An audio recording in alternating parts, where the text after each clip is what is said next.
Alright, guys, so it's day 27 of live streaming every single day of February.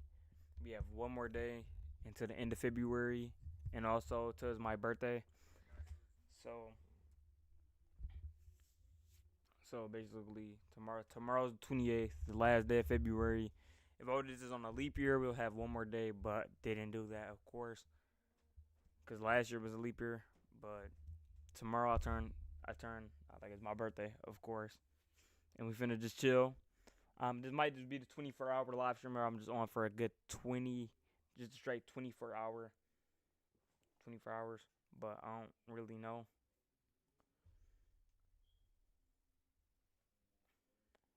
So I don't know if I'm gonna react, do some bull crap, like how we been doing for the other couple days. Also, I can't see over my second monitor from what happened yesterday to where I made that short live stream, right? So yeah, we're kind of just winging this. YBC Duel's brutal death shook up the Philly drill scene, but the story behind what really went down is crazier than anyone thought. YBC Duel's death was actually the last death of a wild shooting spree that ended with a teenager and his mom both getting charged with murder. And today, we're gonna break the whole thing down. YBC Duel was killed on August 23rd, 2024, after some shooters caught him in traffic with his homies and aired out the whip. The shooters crashed out in broad daylight right in front of security cameras, and it didn't take the cops long to start breaking the case down.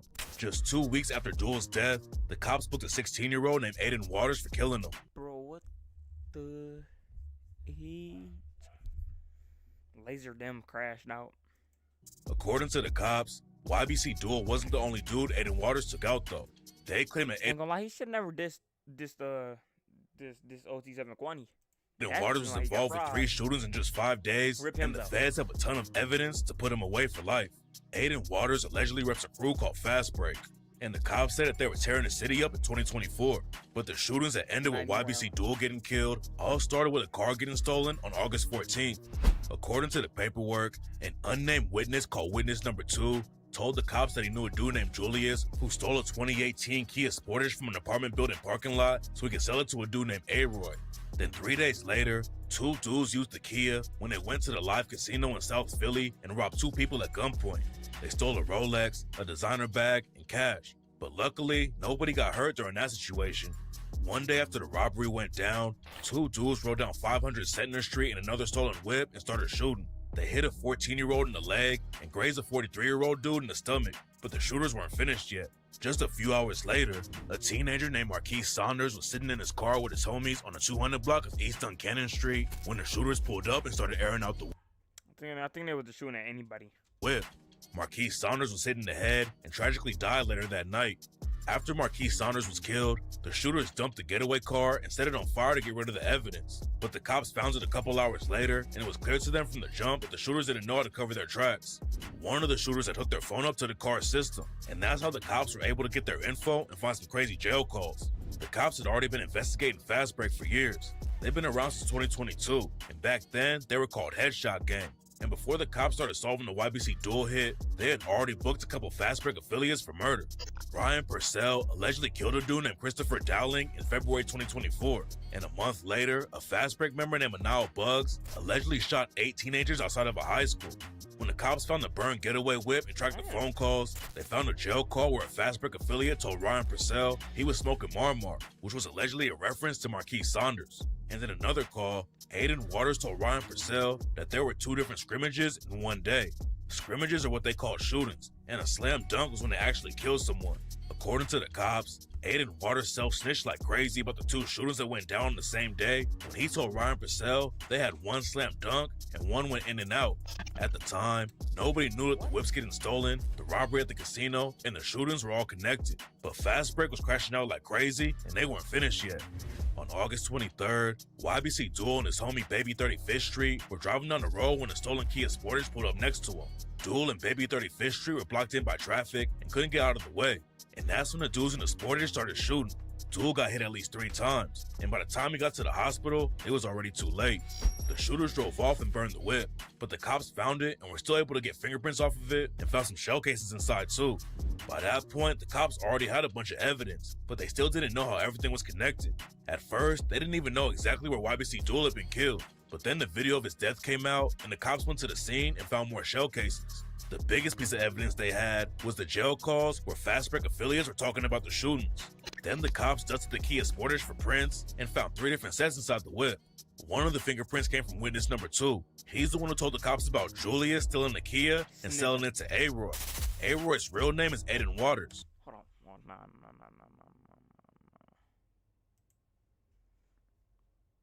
Police says it was linked to Waters. Took place 9 days before Vix was killed and being with a theft of a 2019 white Kia Sportage from an apartment building in Township. Township police says Waters, also known as A-Roy, paid another $1,900 for the stolen car. Just take the catalytic converter, dang. He is stealing the Kia and selling it to A-Roy. A-Roy's real name is Aiden Waters, and it turns out that witness number 2 was lying to the cops at first. Witness number 2 claimed he didn't have anything to do with stealing the whip and had never been inside of it, but later he told the cops a different story. Witness number 2 had been booked for a gun charge one day before YBC Duel got killed, and he gave the cops a ton of info about Fast Break. Witness number 2 said he had hung out with A-Roy a few times but didn't know his real name. He gave the cops A-Roy's Instagram handle though, and the cops knew that it was Aiden Waters' IG. On August 31st, the cops went to Aiden Waters' crib with a search warrant, and that's when they really broke the whole case open. When they went inside the crib, the cops found a loaded 10mm Glock with a switch and extended magazine in Aiden Waters' room. They also found an empty 9mm gun box and a Rolex, which allegedly came from the robbery at the casino before all the shootings went down. Then the cops went to the basement and found 8 cell phones and a 9mm Glock that had been reported stolen. Aiden Waters told the cops that he found the 10mm Glock at Fisher Park a few days before, but the 9mm Glock in the basement was the biggest piece of evidence. The cops already had a ton of ballistic evidence from the shootings, and the 9mm Glock matched all 3 of them. Aiden Waters got booked on 2 murder counts, 6 attempts, and other charges, but the cops weren't done yet. The next dude they booked was an alleged Fast Break affiliate named Rashawn Williams. His prints were found in the Kia Sportage that was used during the YBC Duel hit too. Then they booked a third alleged shooter named Nair Briscoe. According to the cops, Aiden Waters, Rashawn Williams, and Nair Briscoe were all celebrating YBC Duel's death. And Nair Briscoe even told one of his homies that he killed Duel. According to the cops, Nair Briscoe was talking to someone on Instagram and said, "You're talking to one of the killers right now." That still wasn't the end of the story though, because Aiden Waters' mom, Latoya Donaldson, got wrapped up in the case too. She had a ring security system in her crib, and when the cops got the footage, they caught her allegedly handing a rifle to Rashawn Williams right before the YBC Duel hit, and now she's facing a murder charge too. Helping your son and his homies kill their ops is crazy, but this isn't the first time Latoya has been wrapped up in some legal drama. She was arrested back in October for drug possession, receiving stolen property, and possession of an instrument of crime, and the case is still open. Between 2009 and 2018, Latoya was also arrested for multiple counts of theft and spent a few months in jail. She has a long rap sheet for. This is the reason why we have young men out here dying and being put in jail because your own mother is helping you kill your ops. Drugs and theft already, but this is definitely the most serious case of her life, and a lot of people are already saying that she'll flip on her son and the rest of the crew to save herself. Aiden has no past criminal record, and when he was a kid, he was a track star. In 2017, when he was only 7 years old, he was even on the cover of ESPN magazine for being a national champion in the 1500 meter. But it seems like his environment made him go down a different path, and now he's facing some serious charges, including murder, arson, conspiracy, and gun charges. Aiden Waters was the first dude they booked for killing YBC Duel, but now the cops don't think he was actually there when it went down. They said that Nair Briscoe and Rashawn Williams are the ones who pulled the trigger on YBC Duel, but Aiden Waters is still going to go to trial because he helped plan the hit and is the one who allegedly bought the stolen whips and gave them the guns. The cops don't think Aiden Waters was on the YBC Duel hit, but they claim that he killed Marquise Saunders with Nair Briscoe. Both of them were allegedly bragging about the shooting after it went down, and Nair Briscoe told someone that he left Marquise Saunders' head in his lap. The situation isn't looking good for anyone in the case right now, especially because the cops are already working with witness number 2 and getting info from them. But even without the snitching, there was already a ton of evidence against the shooters. The cops had cell phone records, surveillance footage, and a gun that matched all 3 shootings. Plus, they were all bragging about the hits on social media, so it was only a matter of time before the cops put it all together. It seems like the case is pretty much closed already, but a lot of people are still wondering why Fast Break crashed out on YBC Duel like that. Some people think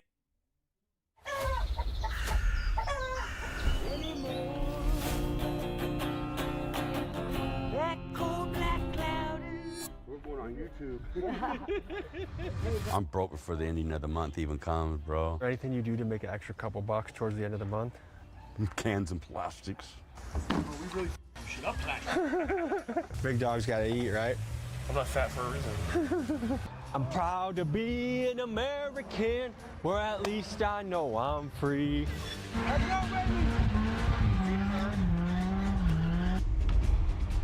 Yo, thanks, bruh. Hold on, wait a second. I need to take the speech on, cause my second monitor not up, so I can't see chat off of that. So hold on.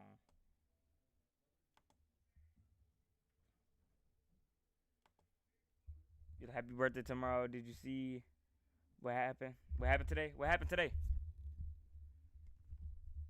What happened?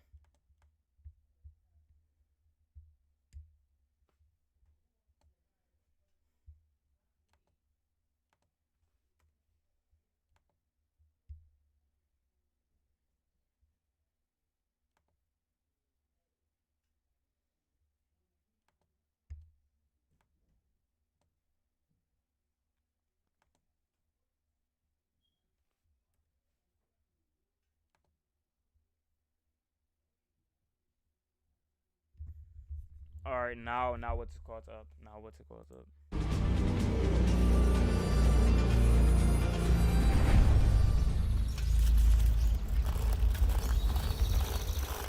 To me, I feel like trailer parks are one of the most overlooked parts of America. But would you know that nearly 20 million people across the country call trailer parks home, making mobile homes one of the most common forms of housing in the country? It seems to me that this is one of the last places to find affordable housing, but even that is changing, with corporate landlords and private equity swooping in to buy up trailer parks and turn them into an ROI opportunity. Housing, even in trailer parks, is becoming almost untenable for many residents. Many of these families are already struggling, living paycheck to paycheck, just trying to get by. But within places of struggle, colorful characters are created. The stories of people who live here rarely make the headlines, and their struggles are swept under the rug. But today we get to dive in and see what life is like in a California trailer park and hear people's stories, experiences, and opinions. Let's get started. I think I said something about. I think I did hear something about that earlier.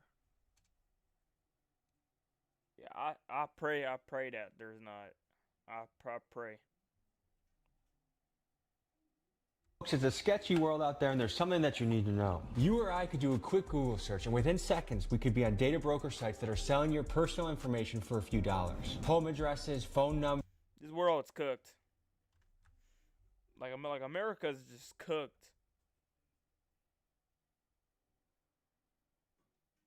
Like, bro, I don't want to live here no more. I don't want to live in America no more. Land of the free, like land of the bull crap. Numbers, emails, even social security numbers are all up for grabs. And what that means is our data is getting dumped on the dark web. The truth is, scammers, spammers, and identity thieves are out there.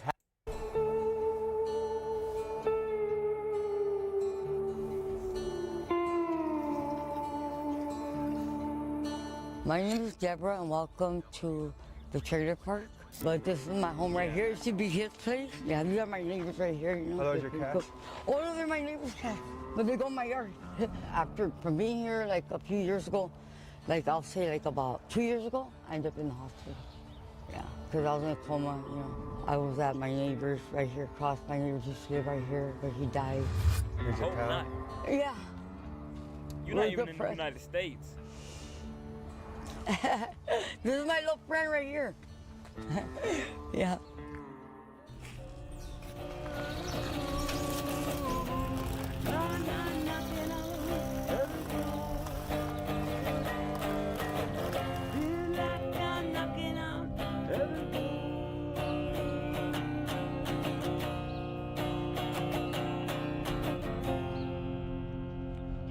That was great.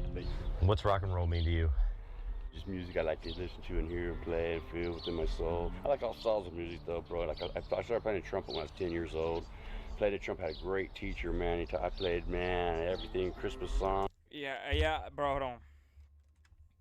Yeah, yesterday was backdoor day. I got everybody that I had on the list. I had like I think 7 people on the list, right? Right. I had like a whole bunch of my friends on the list. Called all of them. There were one person that escaped, right? And I caught him today.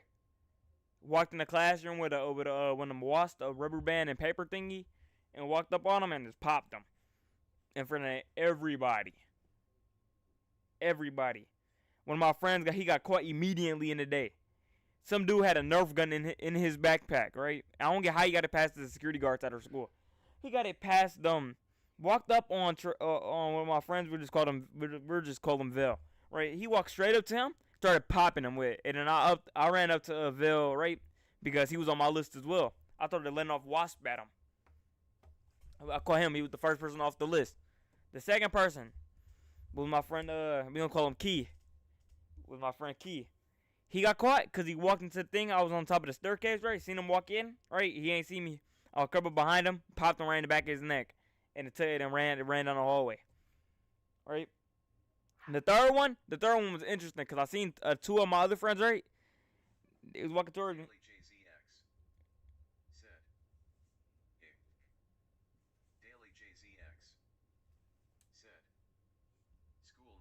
Got you, gang. See you later, bro. See you later. Star Wars, Superman, all of it, man. Mega songs, had everything memorized every last song that ever came to me, man. When I first moved into the park, the packed full of people, big time, and a lot of drug world was going on to the extreme. But I shouldn't be in this trailer, actually. What happened is this woman who lived right here, her name was Alice, and I helped her out because she's an old elderly woman, and she gave me the trailer, but she didn't put nothing down on paperwork. And so I didn't get to receive that trailer right there, so that hurt me in a big way. Number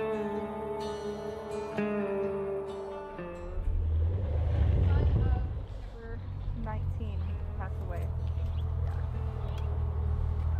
So does everybody kind of go by the number of their trailer here? Yeah. What number are you guys? I'm right here, number 1. Number 1? Yeah.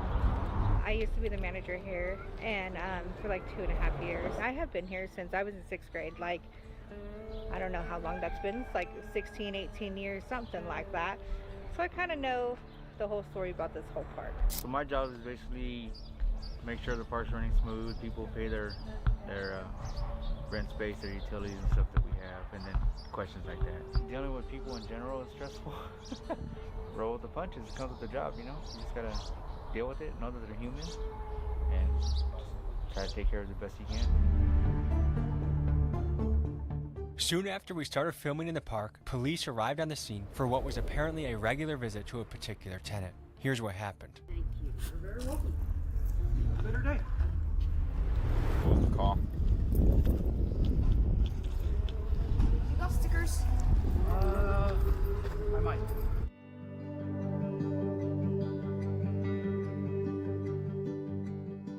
Stu, I mean, that's the only reason why they come under is because of her. She'll either call it herself or somebody will call them. Is it all like insane allegations that aren't real? Oh yeah, she's called the cops on the neighbors here because saying that he was urinating outside. Couldn't find any proof of that. At what point would you evict a tenant like that? When it starts to become a nuisance to the residents around here. How long has she been here for? Going on 4 months.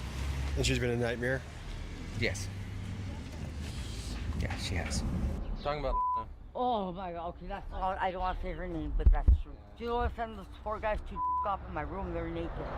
I know who they are, they apologize to me. I read the Bible while he was doing this thing in my room.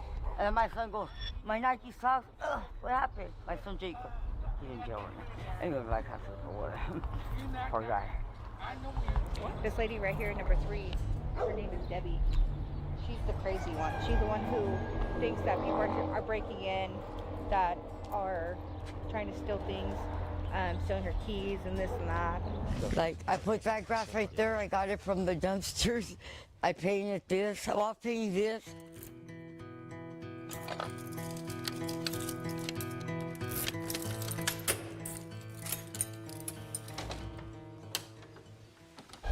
Is Debbie the craziest one in the park? And it's between her and Rosie, number 8. Is Rosie out and about today? I think she's still in the hospital from yesterday. Rosie was trying to push my uncle. He put his arms out and was like, well, don't get in my face. And she fell over. She was claiming that it was elder abuse and stuff. And so, yeah. This is my son's TV. They're the first Nikes he bought me. You got that tattoo to cover up a bite mark? Yeah. The guy bit you? Yeah, right here on my face. I covered this up because when I started getting scared, and I thought, because it's sort of like a maze here, like, let me show you. Like, this is my room.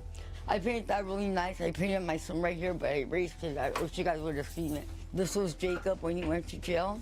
They took everything from me. The guy that used to live right here said, hey, Aaron, check this out, man. Give me $700, move in right here. I'm selling a trailer. You can move in right here, brother. When I sell, I'll give you a chunk of money, man. I go, oh, that'd be a blessing and a half. I need that helping hand. I gave him $700. Come to find out, he wasn't even legally supposed to have been there. It's crazy. So I ended up back here again. And now I won't be able to live here very much longer because insurance ain't gonna cover my trailer. I hope this park gets up to par and a great wherever the evil that's hovering over this park gets cast away from it, where it'll be good, where people will have a better, easier life to live than the way that it's been. About thieves and everything else, bro. You think the world's doomed? I'll guarantee it. I'll just pay it, and if so, then just next month take $6 off. Okay. That sound good?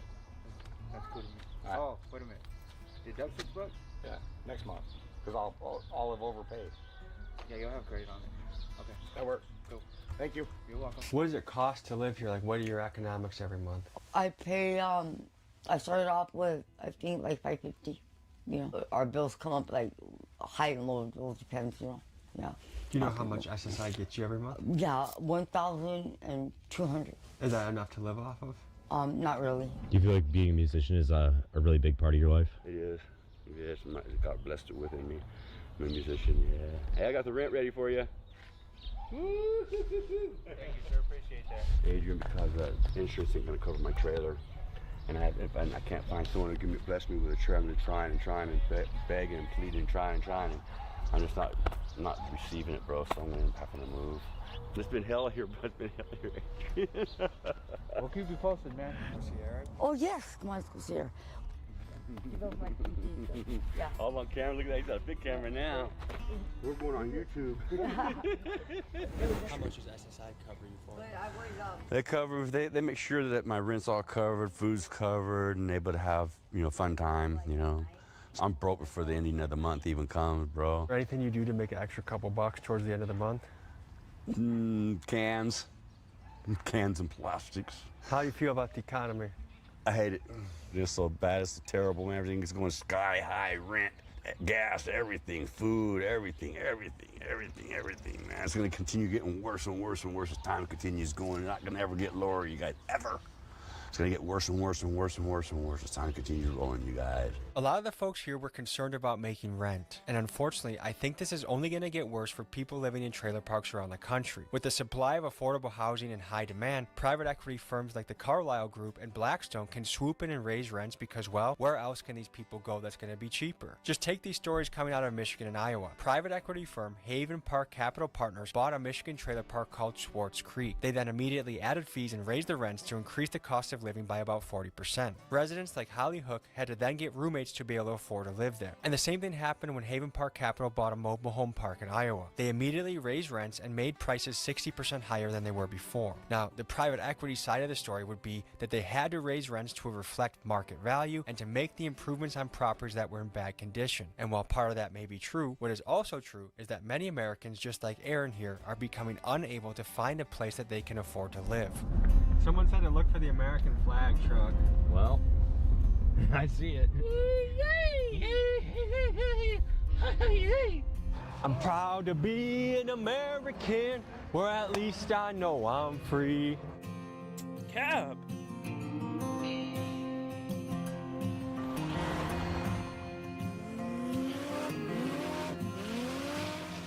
I love that this guy has a Papa John's logo on the top. That's how it goes. Hella fire.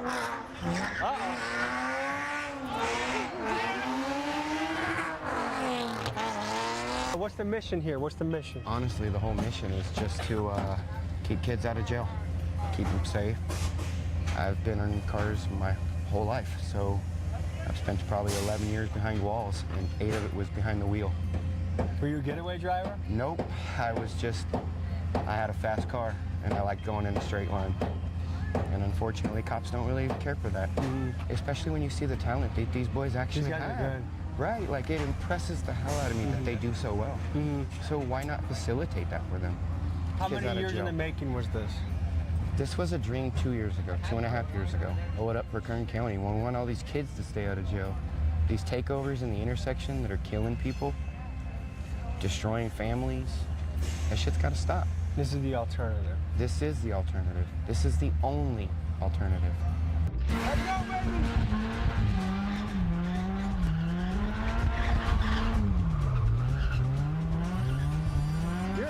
I wonder what makes people even try to try to run up to like one of the takeovers, right? Because they're kind of dumb. Like, why are you hopping in the middle of the street, getting us to one of them SRTs or Dodge Challengers doing donuts, and also why people have a flashlight on you and a beam off the Drake. Bro.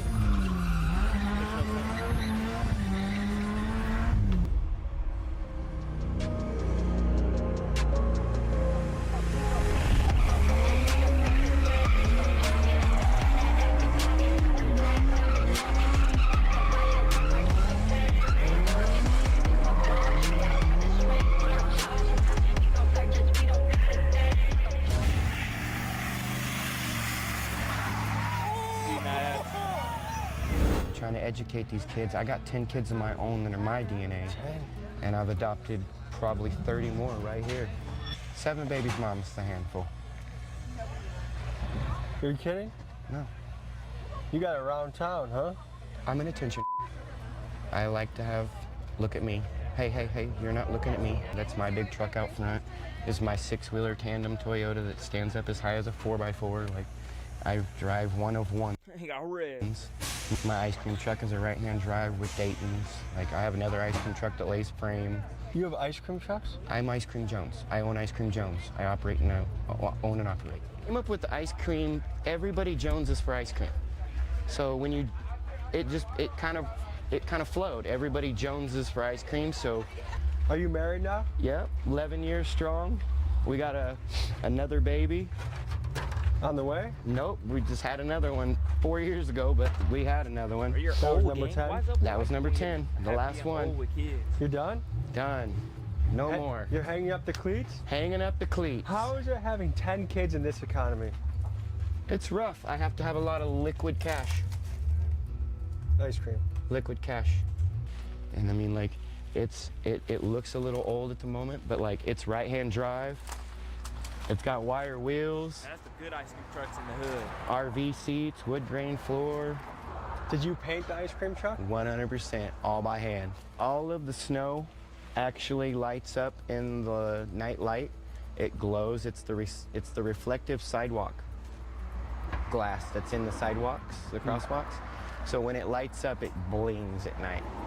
And all of this is just hand done so that it looked as vintage as it could be. It would take me less than a week to get it running. It's a straight 6, runs beautiful. I literally can use 2 gallons of gas for an entire week. Bakersfield locals wrote to tell me that the legal pit was to be no more. Apparently, Ice Cream Jones is behind on rent by $7,000, so unfortunately, the event that we were there for was the only event held at that pit. As Chris Rock says, Grand opening, grand closing. We then went back to the trailer park for a cookout. Only red, white, and blue, brother.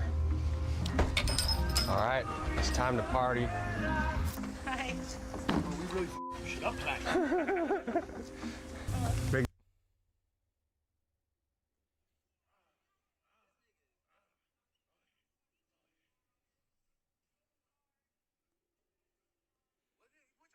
Dogs gotta eat, right? I'm not fat for a reason. Fluffy, how would you describe yourself in 3 words? 500 pounds and huge. Are we in Bakersfield or are we in Oildale? The heart of Bakersfield. So how much of your job here is keeping tweakers away from the vicinity?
100% of my job. All right, guys. You should also know, Fat Boy is one of the streamers in Bakersfield. If you want to see wild shit, he's cruising around town, and believe me, Bakersfield has a lot of stuff to show. Nuts. It's one of those cities most people haven't heard of, but once you drive through for a few days, you realize this place has a lot going on. Chases, shootings, stabbings, killings. It's crazy out here. If you want to check out his channel, it's linked in the description. Click on it, comment Big Dog's Gotta Eat. No. Show him some love. We got a lot of ribeyes here. This is my death row meal right here. Fire, dude. Well, if you had to impress someone for a date, what would you make them? Take them to Taco Bell. You guys are some classy gentlemen, huh? Last time we went to dinner, somebody spilled their cup all over me. It didn't go all over you. It just hit like, the table perfect. What's your favorite song right now? That Kendrick Lamar's new song. Not Like Us? Wop, wop, wop, wop. That one. What's on your mind right now? My ex. I just left him again. Darren? Yeah. I thought we were in love and you were about to get a tattoo of him. I know, that happens every like hour, 2 hours, 3, you know. So it's a very back and forth relationship? Oh yeah, it's like a hour to hour, a minute to minute, like second, you know. You just saw him? What was the final straw here? The final straw was FBB, you know, like if you bitch, you can do that bitch, you know, you're crazy. You know. Do you have any chola in you? Me? Yeah, I'm a gangster. Okay. Yeah. I can see it coming through. I'm from the hood. I'm from San Fernando, from East LA. Well, what goes down on a Saturday night usually? Nothing really, until that one decides to act up. So it's quiet? Yeah, pretty much. These ones right here, they have a wiener dog. They're cool. Of course, that's Debbie's trailer. These ones just moved in. The fifth wheel is Phil. He's kind of like the other kind of makeshift security around here. Are you security as well? No, I just watch the park. So kind of technically, you would say. What kind of stuff you gotta watch out for? Yeah, people stealing shit around here and everything else. What do we got going down? I haven't seen you since the morning. Yeah, no, I checked your bag for you on the way over here. You're a hustling man. I live here. You want a Coors Light? What was the first tattoo you ever got? Shit, let me see. First one I ever got probably be. I put my dad's initials right here on my kneecap, and then I got my horns, a toe tag. Wait, you got horns? Yeah. What influenced that? Prison, everything. I mean, lifestyle, I guess. I mean, my little brother and my son. Yeah, that's all of them. How often do you get to see your family? I'm like family oriented to the max. I mean, I always try to keep us all together and shit. I don't really try to throw off a tough guy persona. Like, I'll help anyone with anything. I mean, like, shirt off my back, whatever. It's whenever they start threatening my family or my loved ones or some shit like that, then we'll have a problem. But other than that, I mean, I can fight, but I don't like to. Mama wants to answer. What can you tell people about your son? He's the most amazing young man that I've seen in many years. Proud of him? I'm very proud of him. How many kids you got? I have 8. 8? 8. You're That's right? my youngest, that's my oldest. Are you from Bakersfield? No. Where? I was born and raised in Oakdale, California. Down up by Modesto. Okay. Yeah. Yeah. My youngest one I had here in Bakersfield. But this one here, he's been here. We've been here for about 6.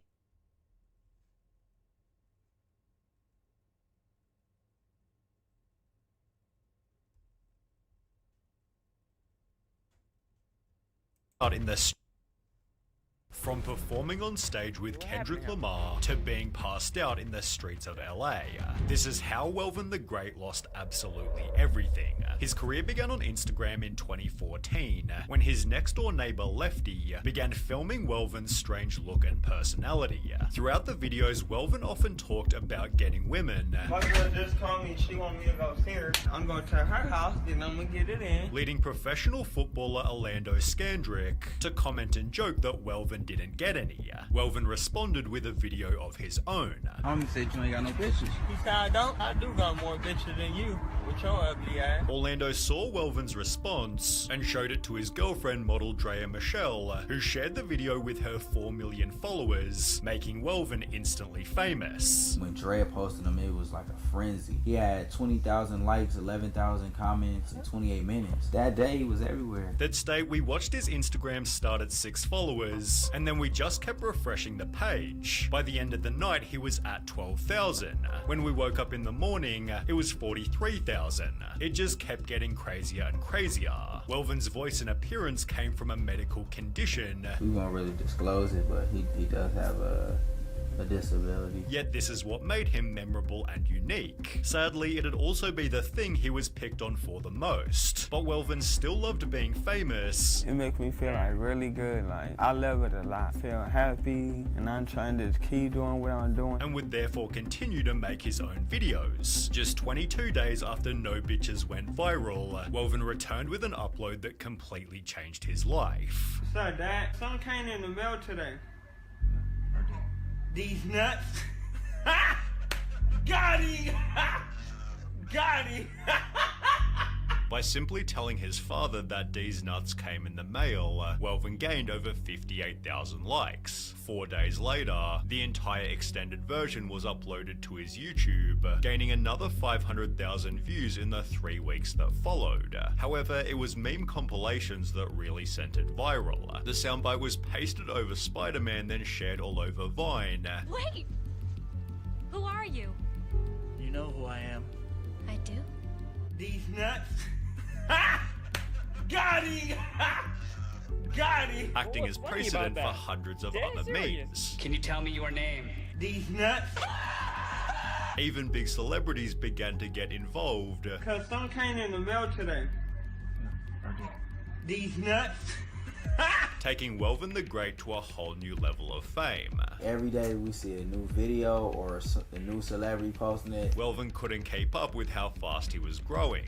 What are you up to followers-wise on Instagram right now? Almost like 500. The numbers only kept on getting bigger. Welvin, you're almost at 1 million followers on the gram, is that correct? 953,000 followers, Welvin. All of which happened in such a short time. From 6 followers to... You had 6 followers to 900,000 to in 2 months. 2,000, yeah, 2 months. The meme reached a whole new level when a boy used the name to run for president. I'm Brady Olson, I'm 15, and I'm the presidential candidate known as D's Nuts. And wound up achieving a crazy result. D's Nuts. Yep, you heard me right. He is gaining traction in North Carolina with 9% of voters saying they'd vote for him. He got 9% in North Carolina. That's about 1 million people. Let that sink in. Welvin therefore joked that he'd also run for president, as the D's Nuts campaign had helped out with publicity. 1.2 million followers. Good God. Having no bitches was now a problem of the past. I've seen you surrounded by women. When I was at the open mic, I didn't even get a chance to talk to you. You had too many bitches around you. As Welvin began to hang with famous celebrities. He'd meet Birdman, Nipsey Hussle, Dan Bilzerian, and most notably Kendrick Lamar, who introduced himself as Welvin the Great to over 1 billion people in the Bad Blood music video.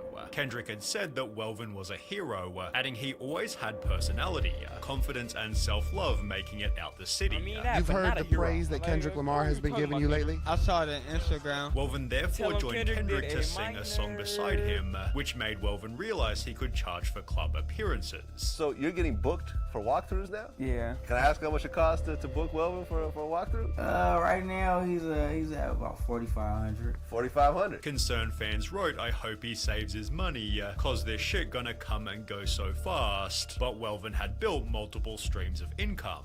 He'd begin to sell phone cases stating his famous catch lines, before landing a D's Nuts sock deal, which sold 330 pairs in the first 3 hours. Welvin tried to keep things going with other business deals. I got a video game coming out. Even announcing a more ambitious project. We're trying to shop to see if we can get actual reality TV show for him. Although this never came about, and the D's Nuts meme was slowly getting stale.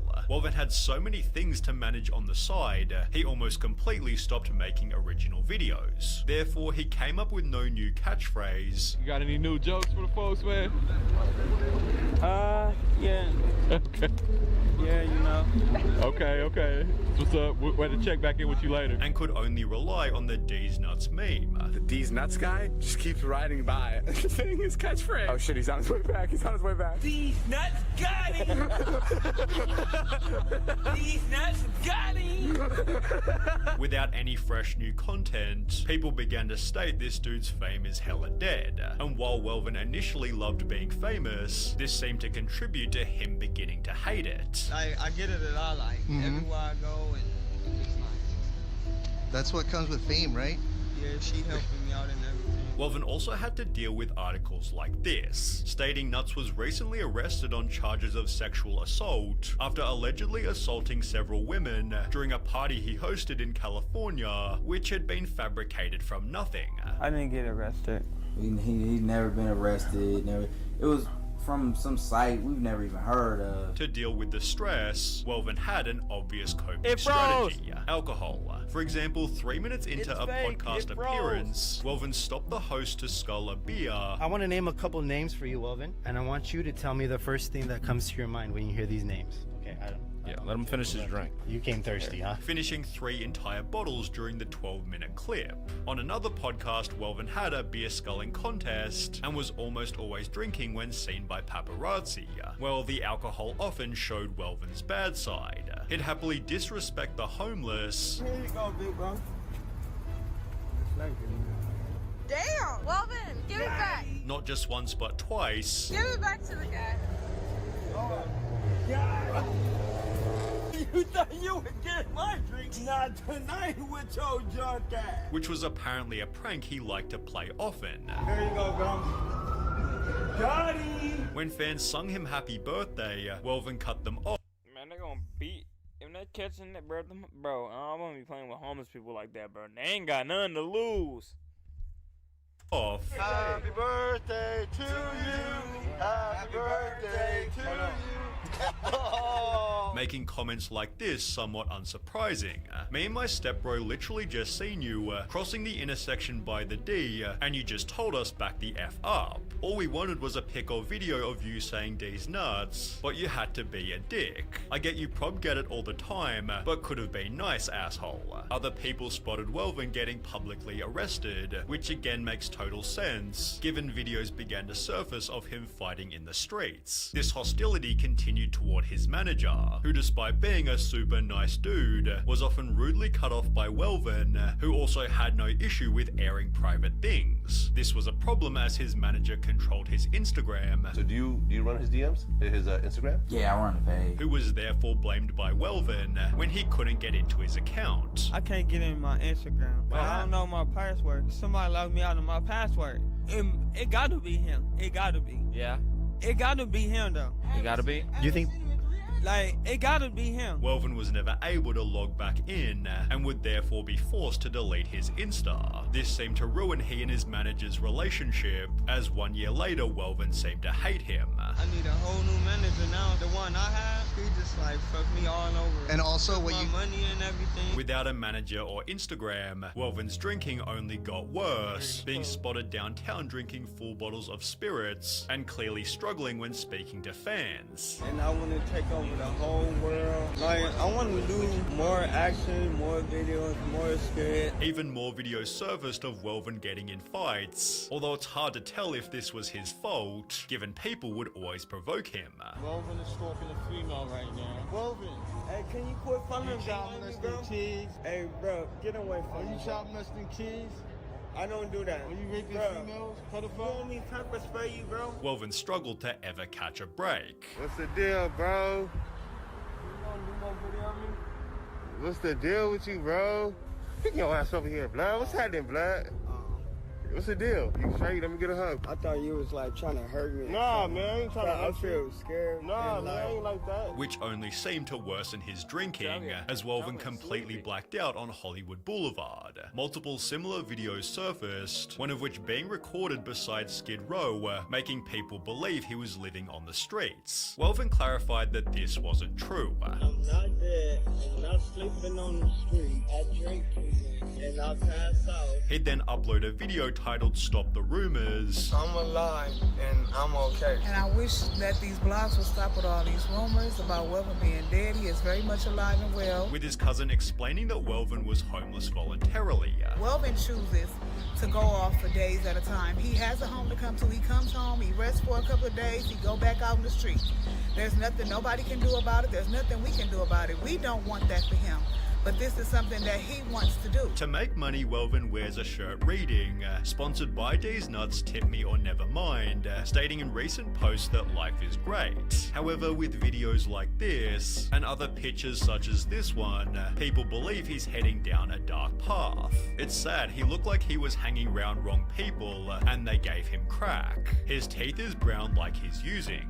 Hopefully Welvin can get some help, and get his life back on the straight and narrow.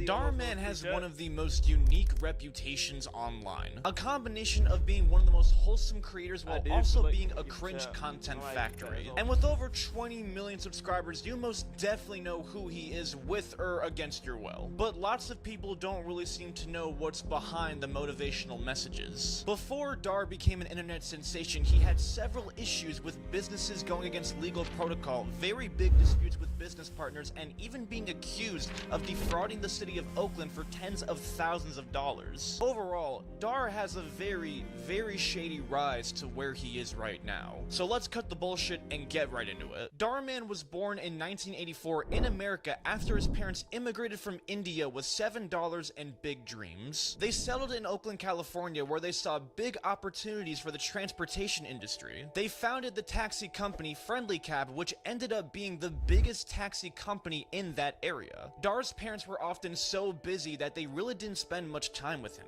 so they showered him with money instead. Because they weren't around a lot, instead of being able to give me their time, they gave me money to do things. In order to have love and live a meaningful life, you have to have money. Now, the taxi company was very, very successful and provided big economic benefits in Oakland. Dar's parents also delved into the real estate business as well and ended up owning over 130 properties in Oakland. Now, these included vacant lots, commercial properties, single-family homes, etc. And this was also a very successful business venture for them, but they also engaged in very, very shady practices. Many of the properties that they purchased violated tons of safety policies to the point where they were uninhabitable, and they intentionally misled tenants that had very limited English and little money. There is a long, long list of all of the hazards that were in these homes. One of the families that even rented for them claimed that they were temporarily homeless because of the safety concerns. Over time, this caught up with the family very, very badly, and they ended up having to pay over $3.9 million to the city of Oakland. It was also revealed that Dar's parents were very big donators to very large political figures in the area, which came under very, very big scrutiny at the time of these lawsuits. Dar's direction in life was very heavily inspired by his parents, as he wanted to become an entrepreneur just like them. But along the way, he also inherited lots of their shady and dishonest practices as well. Following in their footsteps, Dar got into the real estate business at 19 years old. With some hefty investment money from his parents and lots of connections in the industry, he was able to start his own company. He would purchase various properties to renovate and then would rent or sell those properties to customers. Basically what your average real estate company normally does. But just like with what his parents did, a lot of these properties were still sold in undesirable conditions. And because of this, Dar faced some legal issues. The details of what he specifically did and what he faced is not very clear, but considering that he was doing some illegal practices and also was a newcomer in a very, very intense industry, this quickly became one of his first of many, many failures. He then founded Wealthy Cars, which was a company that would rent high-end luxury cars to buyers. This failed pretty soon after. He then founded Avenue Loans, which was a mortgage refinancing company. Now, this company would help homeowners by trying to save money on their monthly payments or reduce interest rates on their mortgages. This also failed very soon after. At 26 years old with multiple failed businesses, Dar did not know where to go next. Until one day, one of his offices was broken into by a tenant of his. Dar saw that that tenant was secretly using the space to grow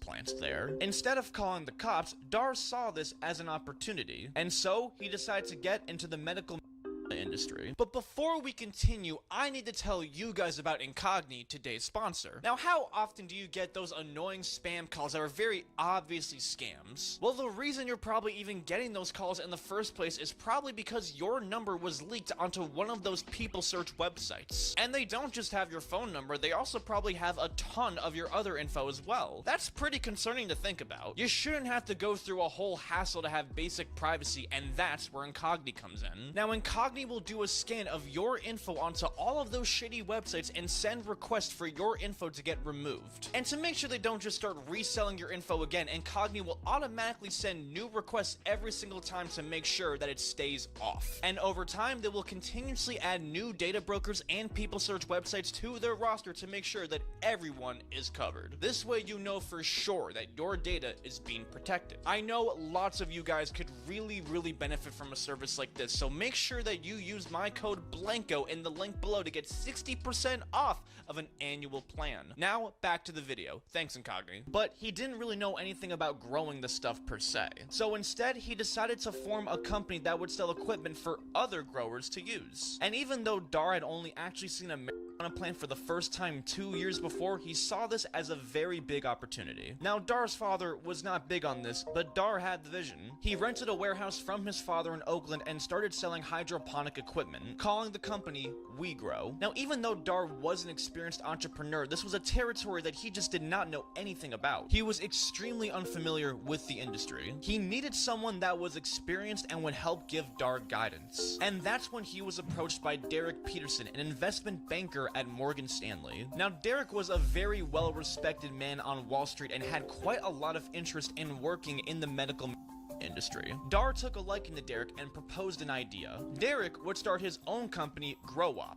His company would manufacture and sell the equipment to Dar's company, and Dar would then sell that equipment to other customers. Dar and Derek would respectfully have shares in each other's companies and would profit off of each other's success. Derek liked the idea, left Morgan Stanley, and partnered with Dar to take over the world. And they were already met with pretty quick success. Now, probably thanks to the giant warehouse that Dar rented from his dad, the business was already getting some pretty quick recognition. In its first year, GrowUp already profited $2 million, which was giving them an estimated $15 million to $16 million market cap. That is insane for a first year. They were dominating Oakland and already planned to open up 75 more warehouses in different states. The two of them made the cover of Mother Jones magazine, and Dar even planned on filming a reality show pilot called Hempire. Dar was finally getting his big break and becoming rich like he knew he was destined to be. But the success was very limited. Pretty soon after, Dar and Derek started not seeing eye to eye, and Dar decided to slowly separate from Derek. That very same year, Derek was accusing Dar of many shady practices, including lying to him about WeGrow's financials, not reimbursing Derek for the $50,000 that was owed to him, and also failing to employ vendors and employees. This was a fucking Hondro Ponzi scheme, for lack of a better term. Derek then sued Dar for all of the unpaid debts. However, Dar claimed that Derek was fabricating all of this just to get back at him for trying to slow down on their partnership. Dar successfully countersued Derek and earned stake in Derek's company. Dar won, but this was a very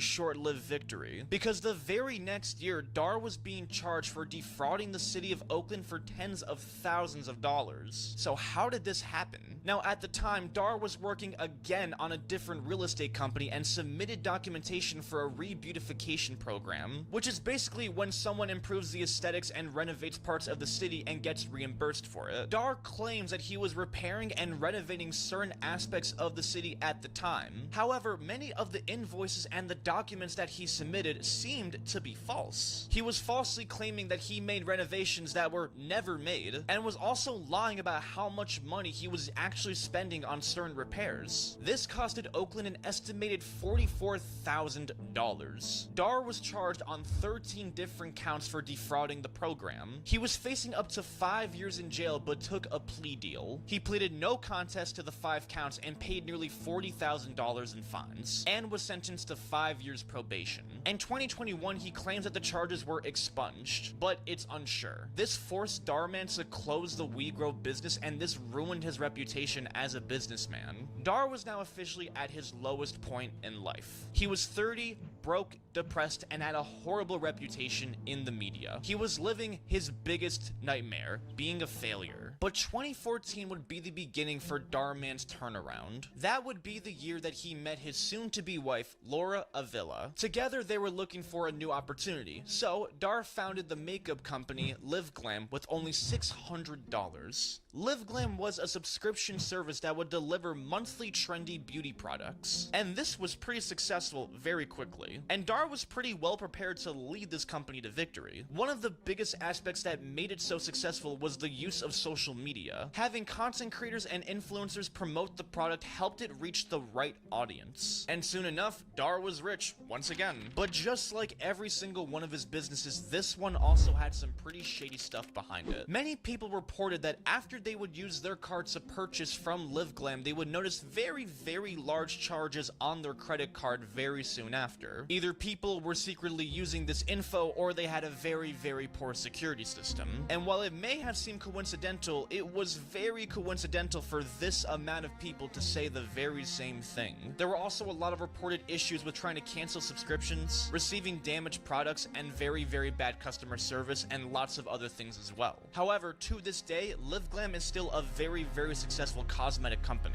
He was now back on top, living the dream. And now with his new success, he had time to focus on some of his other hobbies. So he started taking dance lessons. He found an experienced dance instructor who would teach him every week. However, one day, the instructor did not show up. Dhar was confused and frustrated by the absence, so he texted the instructor. After receiving no reply, he continuously texted the instructor in a very, very aggressive manner. The instructor's dad responding to Dhar, letting him know that his son recently just took his own life. The news put Dhar into tears. He was ashamed and felt terrible for being so quick to anger against someone that was going through such a terrible time. It was an eye-opening moment for Dhar that really changed his perspective on life. And he now felt it was his purpose to give people that exact same epiphany. And with the money that he made from Live Glam, he founded Dhar Mann Studios in 2018. A channel with high-quality production skits that would leave the viewer with a powerful moral message. Dhar hired an entire production team and actors to get this production going, and quickly it already gained success. One of his very first videos, Before You Take Someone for Granted, went pretty viral on Facebook. It depicted a man who starts yelling at his wife for the house being messy and barely doing anything all day, which then reveals that the mom in reality puts in a ton of work to help take care of the kids and do various chores around the house. Dhar narrates the entire video of how important it is to show appreciation for people and gives the viewers a very nice wholesome message. Even though it was one of his very first videos, it already went viral and soon translated to YouTube as well. Dhar quickly figured out how to use the algorithm to his advantage. His thumbnails with a person zoomed in face of them doing a very animated expression while also having extremely clickbaity titles such as Gold Digger Dumps Boyfriend Then Regrets Her Decision, Sister Ashamed of Her Disabled Brother, She Instantly Regrets It, Kid to Be in Charge for 24 Hours, What Happens Next is Shocking, Always Worked Like a Charm. These were perfect eye-grabbing thumbnails and titles that guaranteed people to click on the video. And with having TV studio-like quality, it definitely helped people to stick around and watch the whole thing.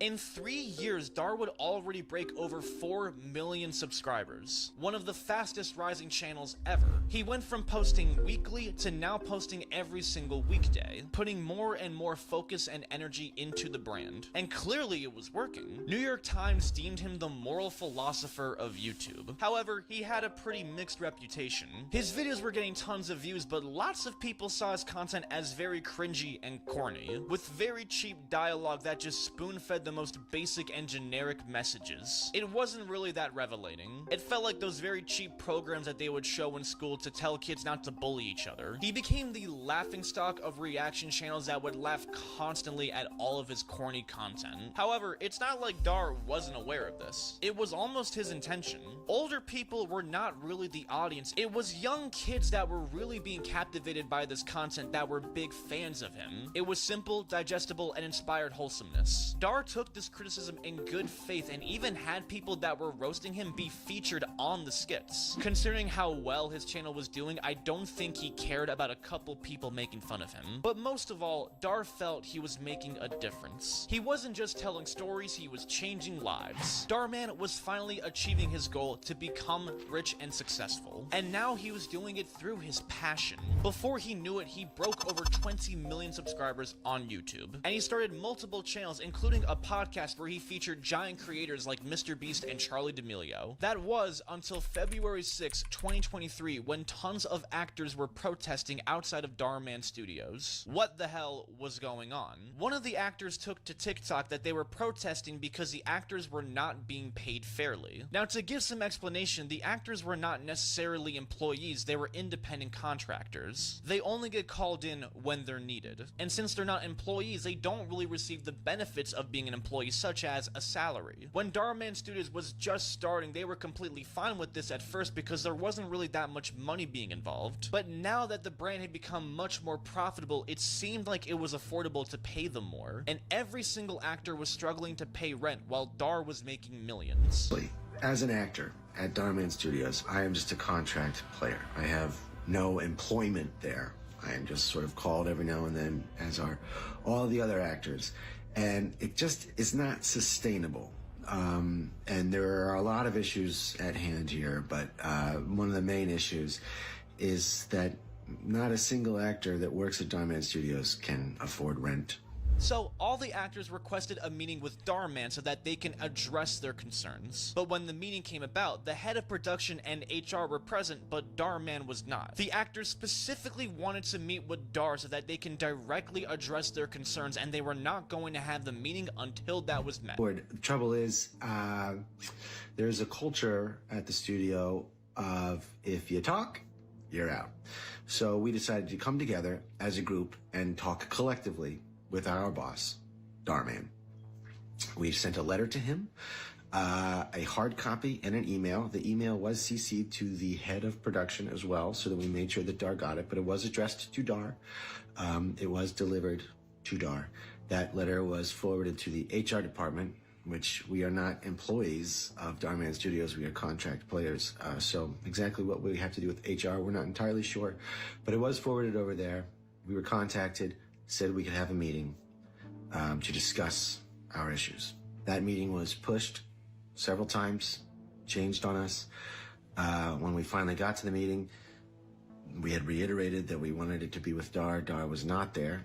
And we said, well, we are not going to have the meeting until Dar is here. You guys can be here, the head of production, the head of HR. That's great. We'd love for you to be there too, so everybody's on the same page, but our meeting is with our boss, the person who signs our contracts.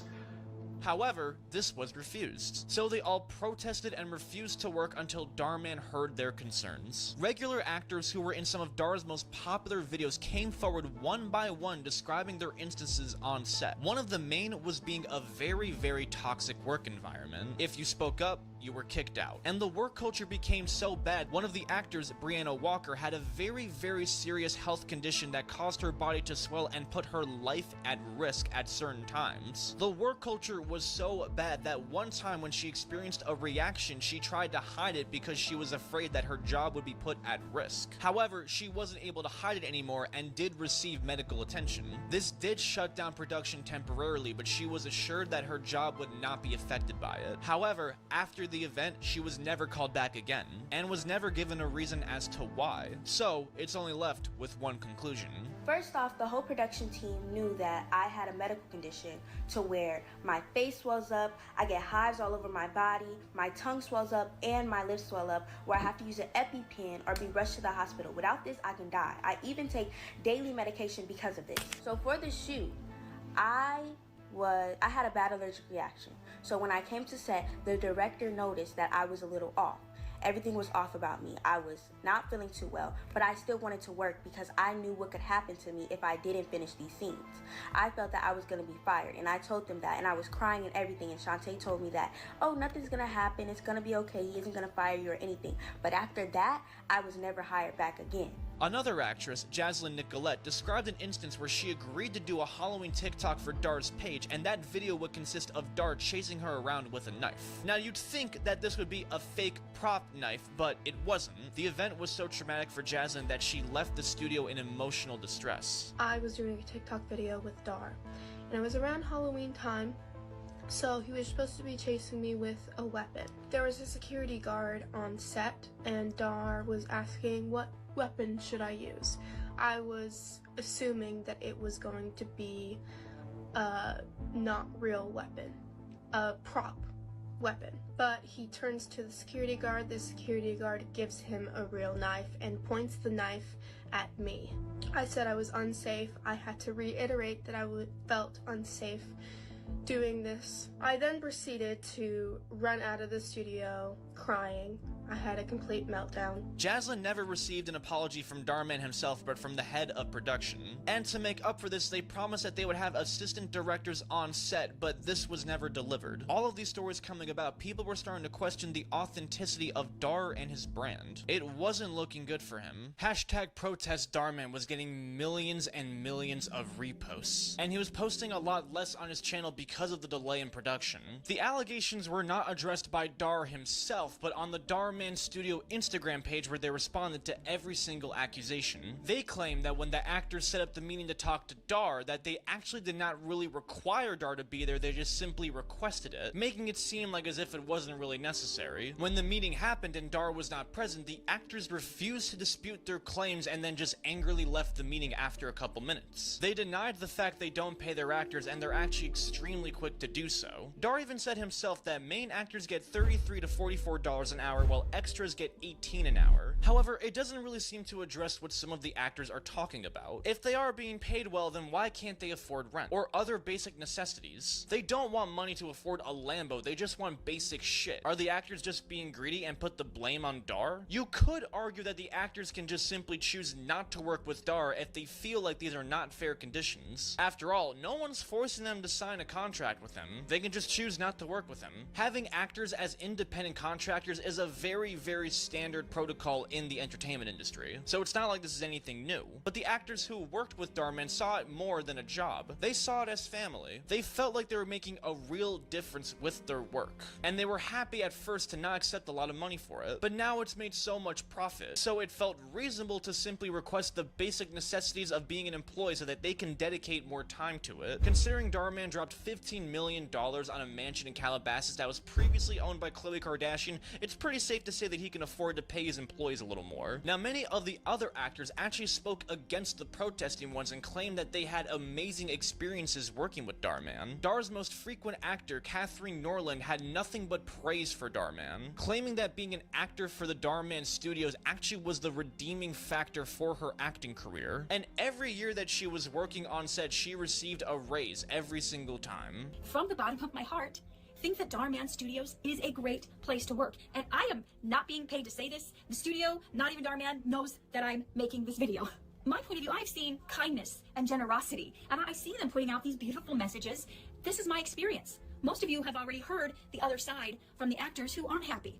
I think there's so many speaking up for that, and I don't see anyone speaking up in favor for Dar in the studio, and I think it's because it's scary. It's scary to have your voice out there that goes contrary to the louder voices you're hearing. I've been thinking about doing this video for days, but honestly, I was too chicken. I was too chicken to be like, oh, the other actors are gonna hate me now. But when I've been seeing what they've been putting out, it was just grieving me. I've been sitting here weeping. So upset about this whole situation. Other actors also said very similar things. And in my eyes of what I've seen, he's been a good guy to me. And I'm not saying, oh, you're like this Uncle Tom, don't. No. I'm just saying from my point of view, from my vantage point, that's how I've been seen and that's how I've been treated. So I've only worked for Darman for a little bit over 2 years, but my experience with them has always been amazing. Working on set at Darman Studios is so fun. I've never felt uncomfortable, bullied, unsafe, and truly I enjoy it so much. Personally, I've had an amazing experience working with Darman. I love the cast and crew, and I have never had an issue with being paid. Darman Studios has opened up so many doors for me, and one of my first ever real acting jobs was with Darman. When you're in the industry and when you're an actor, you take jobs from several different companies. Unless you have a contract. One of the actors, Giovanna, left the protest after she felt like it was getting way too out of hand. There are people who are saying that Dhar doesn't pay.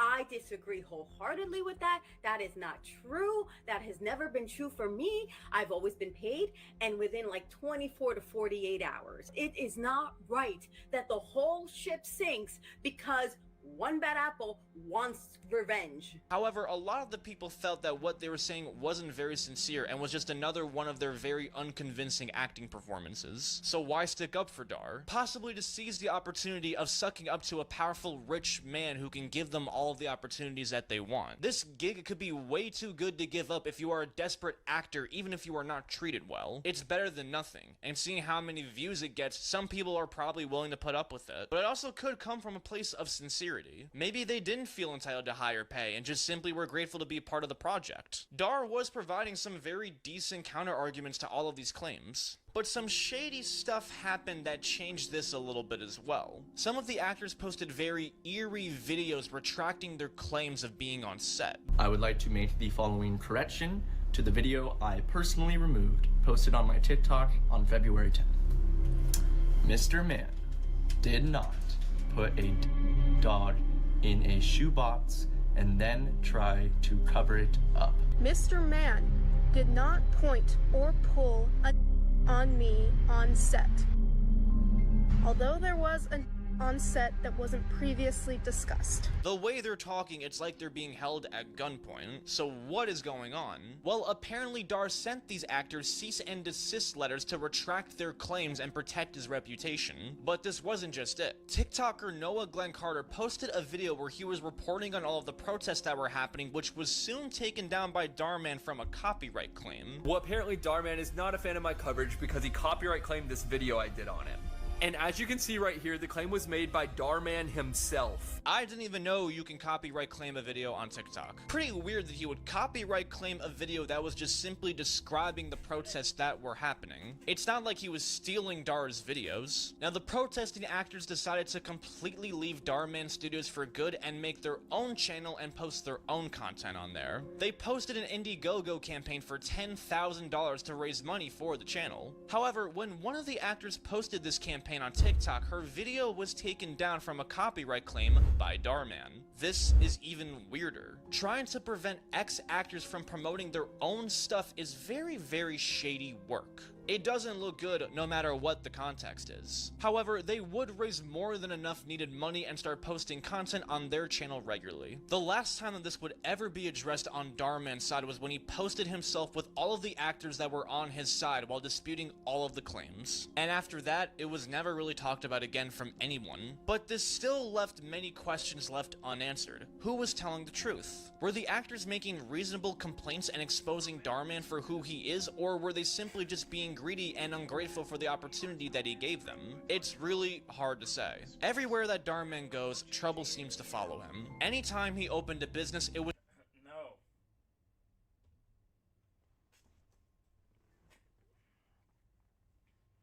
never closed on good terms. It always seems like he tried to take shortcuts to get to the top and didn't really need to abide by the rules. Maybe it's because he was taught this by his parents. Maybe it's because all of his businesses were subsidized by his wealthy parents. Or maybe it's just who he is. The protests really started to expose Dhar for who he truly might be and also revealed a lot of his shady past. Did he really learn some lessons the hard way, or was he simply just pulling another get-rich-quick scheme? The protests essentially did nothing for his channel, and he's been getting millions and millions of views still every single day. It's like as if they never happened. The channel that was started by the other actors has not really posted in months and seems to be abandoned. If Dhar really is who he claims to be, then his channel and his reputation will be fine. But if he is truly a fraud, this will eventually be revealed. Maybe in a day, maybe in a month, maybe in a year. Time will tell.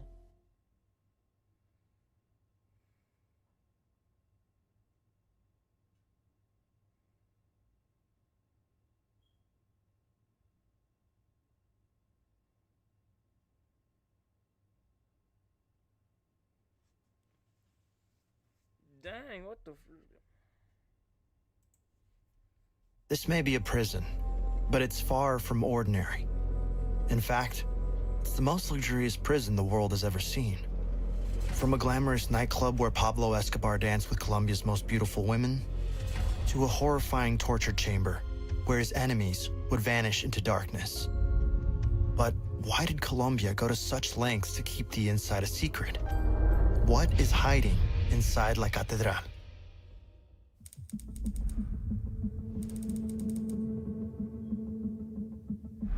10 a.m. Escobar lies in his bed, thinking about the day ahead. This is Escobar's cell, but it's far from what you might imagine. It's fitted with a king-size bed, topped with the finest Egyptian linen sheets.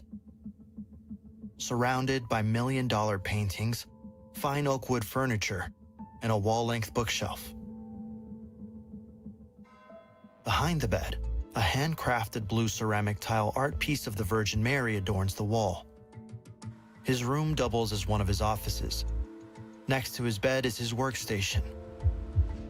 Even behind bars, the cartel boss is running one of the largest drug empires the world has ever seen.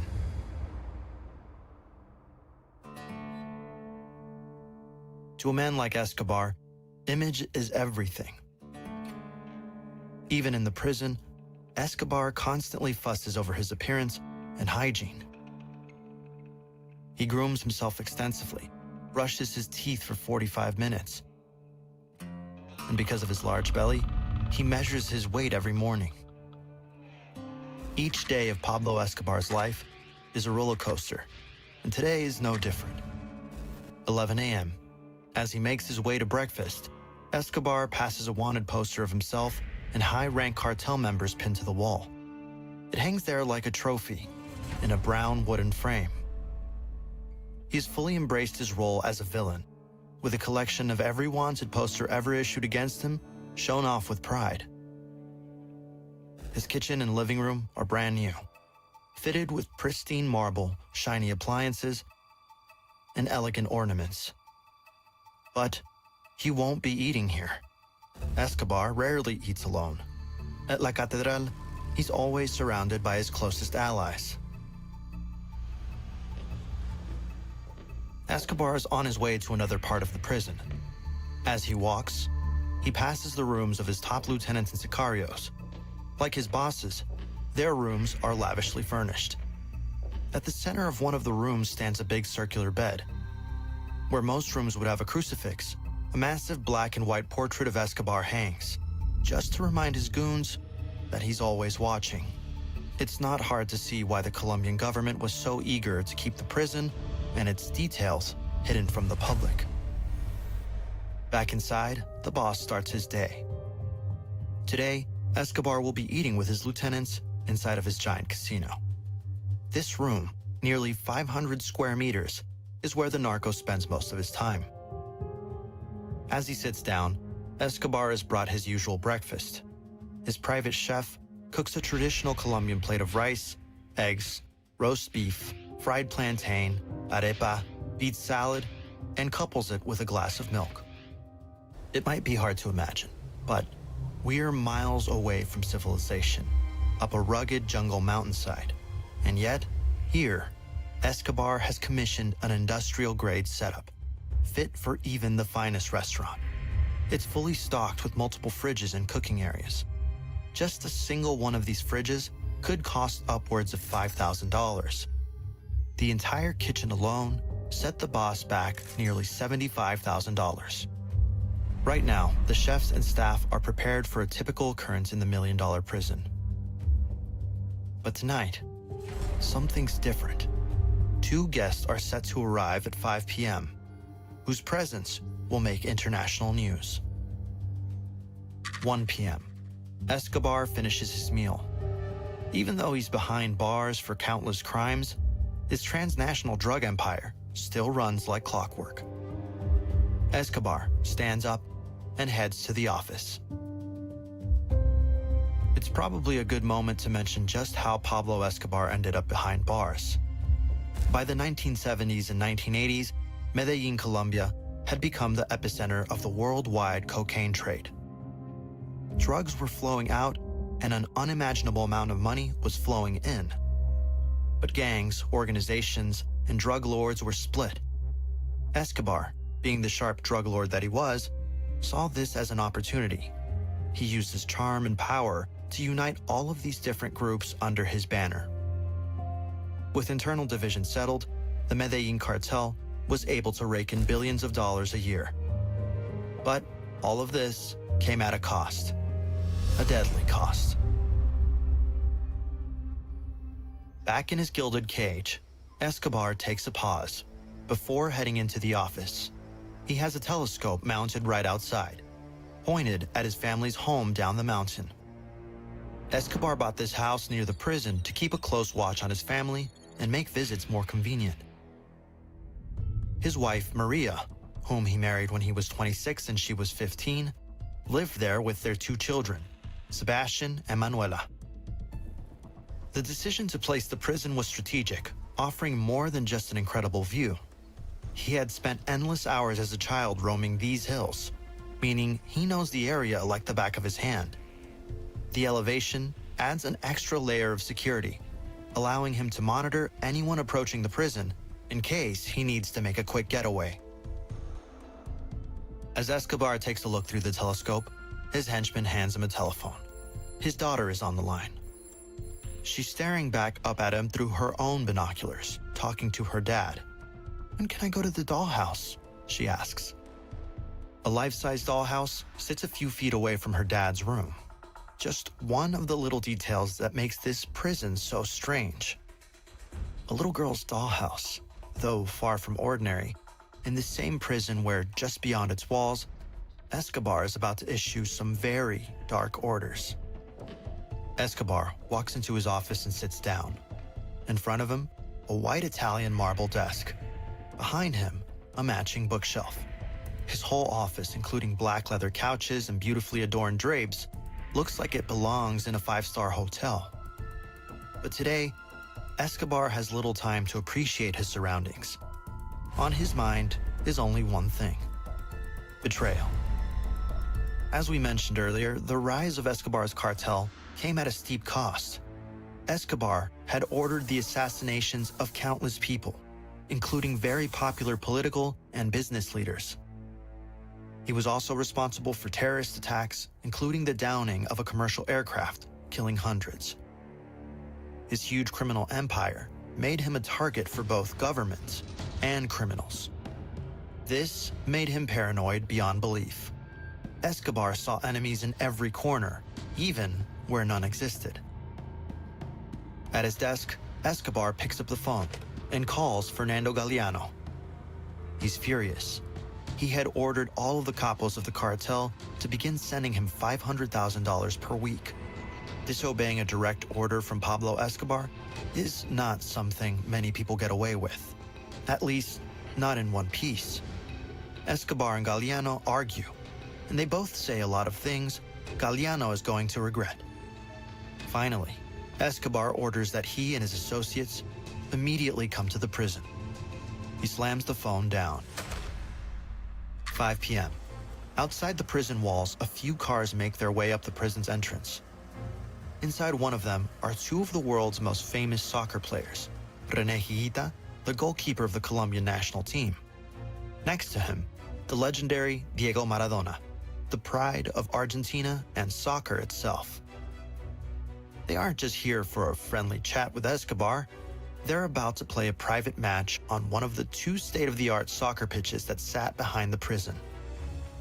The main soccer field, measuring almost the size of the prison itself, is allegedly one of the nicest in the city. The floodlights surrounding it are so bright that people in Medellin, dozens of miles away, could tell when Escobar was playing a match. Diego Maradona would later say, "We faced off playing as forwards for the respective teams, and the drug lord managed to score several goals." After the match, Escobar and his guests head to the heart of the compound, the Grand Casino Hall, where much of the Kingpin's leisure time is spent. Spanning 450 square meters, this massive room is more than just a gaming center. The casino hall is fully equipped to cater to every whim. 2 pool tables sit in one corner, along with a ping pong table and multiple casino-style gaming stations. At the center of it all is a small altar, dedicated to his beloved Archangel Saint Michael. It's said that Escobar prays to the saint for protection, believing the divine helps shield him from the law, despite the growing international efforts to tear his empire apart. But the room isn't all fun and games. It has an important practical side too. At the back, there's storage for his and his lieutenants' prized motorbikes. Ironically, one half of the hall is enclosed by prison bars. But in La Catedral, these bars aren't meant to lock anyone in. They're literally a mockery of Colombian and world authorities. You got me, Escobar says. The bars serve as a reminder that even as a prisoner, nobody takes away his freedom. He moves in and out of his compound, living a life of opulence and pleasure, even under the guise of captivity. 7 p.m. The hall echoes with the sound of laughter, clinking glasses, and roaring conversations. The tables are pushed aside to turn the spacious hall into a lively dance floor.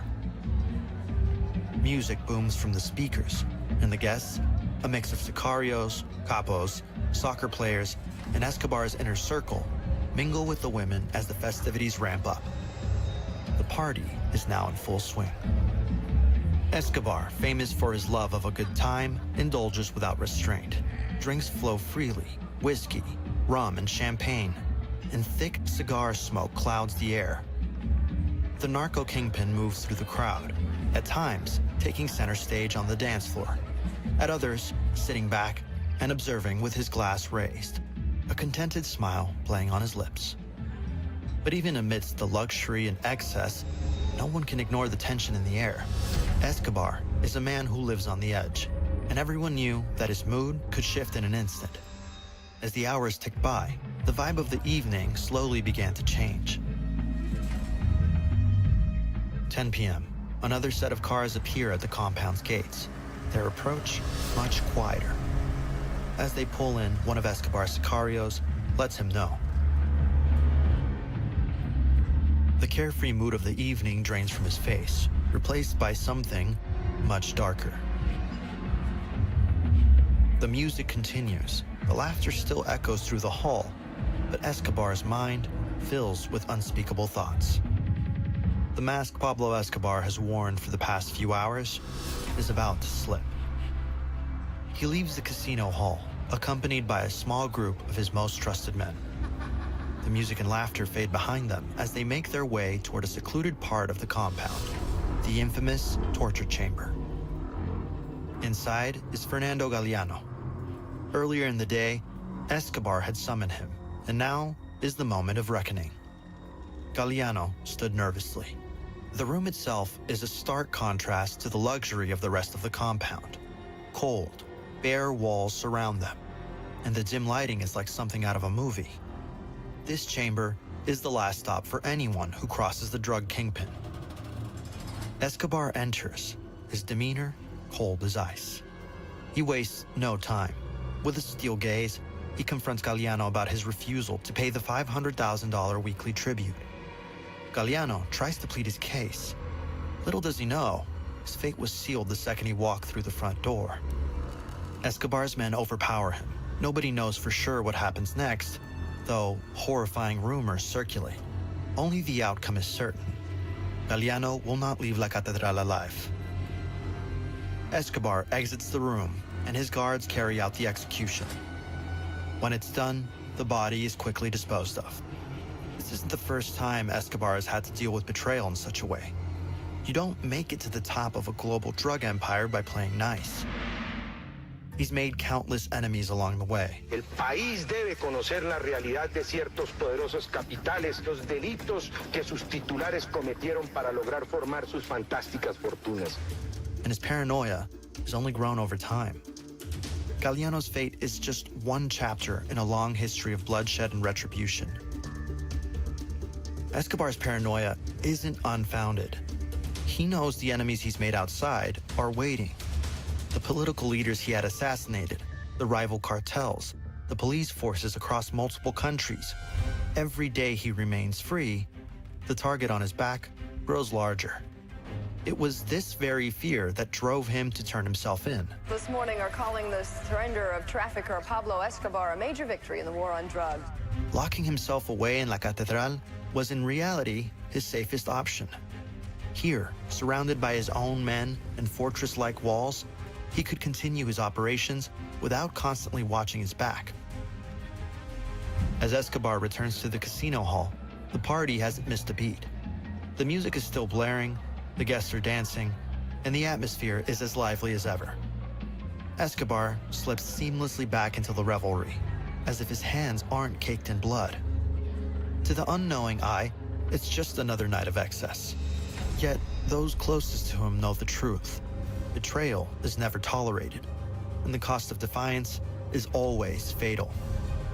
Nobody is safe in this line of work, and Escobar's time is coming too. 2 a.m. Escobar heads back to his room, unaware of the problems he set in motion. His enemies have united against him, leaving escape his only option. The government, furious over another murder, demands his transfer to a high-security prison. His own allies, now turned enemies, fear for their lives too. Escobar, a ruthless killer, escaped from his own luxury prison when authorities tried to transfer him to another jail. On July 22, 1992, La Catedral would once again work as intended. As the army approaches, Escobar sneaks through the poorly constructed fence and wall, slipping away into the night. He serves just 13 months of his 5-year sentence. A year and a half later, a special police unit tracks him down to a safe house. After a rooftop chase, a gunfight ensues. A bullet passes through his head, killing him on the spot. Pablo Escobar, perhaps the most dangerous man on the planet, dies. He's only 44 years old. The prison, on the other hand, lasts a few more years, but even it starts falling apart.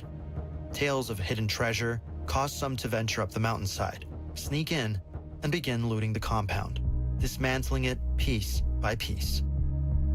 By the late 90s, the entire structure had been torn away. It's as if the palace had never existed at all. Colombia portrayed Pablo Escobar's imprisonment as a sign of strict control, framing his arrest as a major victory in the country's war on drugs. To maintain this image, the media was tightly controlled, revealing little about the luxurious reality inside his prison to avoid scrutiny. The site where La Catedral once stood is now a monastery and nursing home for impoverished senior citizens. While it had once been where the drug lord had built a castle of sin and torture, it's now a place of respite and healing. Still, there's no washing away its dark history, and its inhabitants no doubt still remember the turbulent years of Pablo Escobar, El Patron.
action, anyway.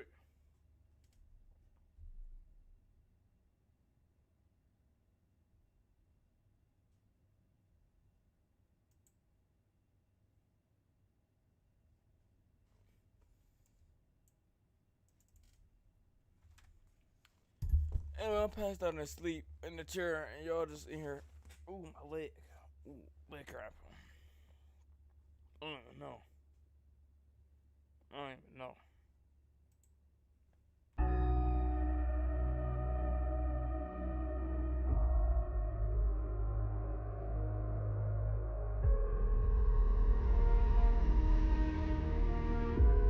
Ain't no scared. Scared of what? Kendrick. Kendrick Lamar. Oh, you scared of Kendrick? Tell me come to town. Swiss cheese. We can't even do Kendrick Lamar on feet. We gotta make drive-by Q. Baby King. Drive-by. Toronto topped in the top 5, sent a warning out to Kendrick Lamar and letting him know that Toronto ain't LA. If you copy, you get stepped on. Jazz really living like that, Jazz. I bet you come back. Fighting to protect their turf. In the case of Barnaby, the victim of mistaken identity. It's a beef between two groups that's caused all this retaliation. We're so used to seeing the kids play outside and stuff, and now it's not even like that anymore. Make no mistake, gangs rule the territory in the so-called Galloway Boys have owned these parts for a long time. Just ask the police.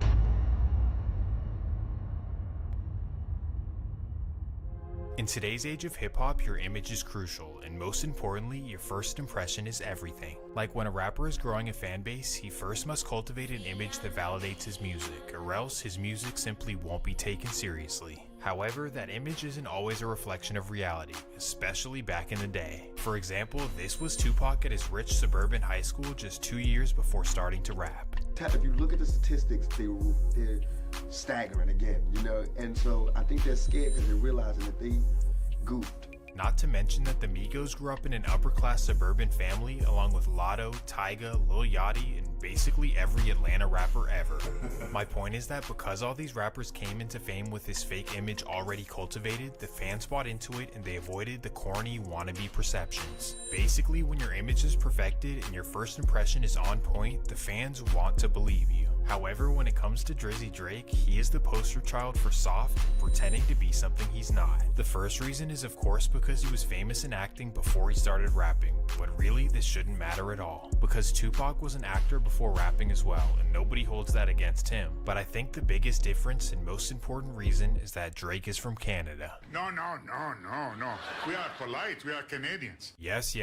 In everyone's mind, Canada is some paradise land where everyone is wealthy, no violence ever occurs, and street activities don't exist. So given that, Drake must be soft and all of his homies are jokes. Now of course, both of these takes are rooted in American ignorance, plain and simple. It's very hard as an American to take anything Canadian seriously, I must admit. And my goodness, the accent doesn't help, Grody. But as you'll see in this video, all of these opinions are absolute nonsense. Firstly, Toronto is no vacation, and secondly, Drake's crew is one of the most dangerous and wicked crews in all of hip-hop. And believe it or not, but I'm willing to say that Drake's crew is more dangerous than his rivals in Compton. Yep, in this video you'll see why OVO is nothing to play with. But before we get into it, let me run the intro.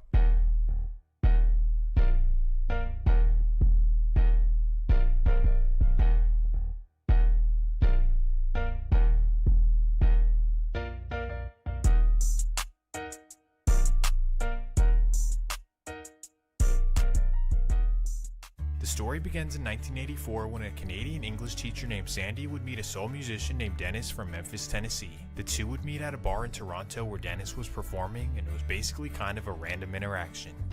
We met in Toronto. I was in Toronto playing drums with Jerry Lee Lewis, and Sandy was at our show, and I was looking for a pack of cigarettes, and she was standing there at the bar when I asked the bartender where could I find cigarettes. So she said, "Here, have one of mine." So, and that's how it started. Long story short, the two would hit it off, Dennis would move to Toronto, they'd get married, and they'd have a kid in 1986. This would of course be a son named Aubrey Drake Graham, their only child. Now it sounds like everything was peaches and cream, but in reality that wasn't the case at all. With Dennis being a low-scale musician and Sandy being an English teacher, money wasn't easy to come by. And as a result of this, the couple raised Aubrey in an affordable part of the city known as Weston. For those who are unfamiliar, Weston has an over 70% immigrant population, with 34% of which being black. Statistically, this would make Weston the blackest city in California, and I only say that to say that Drake grew up in a very diverse environment. On top of this, the family's financial struggles would get even worse after a divorce and when Dennis moved back to Memphis. Now, a young Aubrey would no longer have a father present from the age of 6, and to make matters worse, his father would go to prison. This was no easy task for Sandy, but thankfully her community and family would step in to help. Because of his grandmother and help from the synagogue, he was able to attend private school and have a very strong education. In addition to this, his family was able to save enough money to move out of Weston and into the upscale Forest Hill neighborhood. Enough about the car, let's go inside.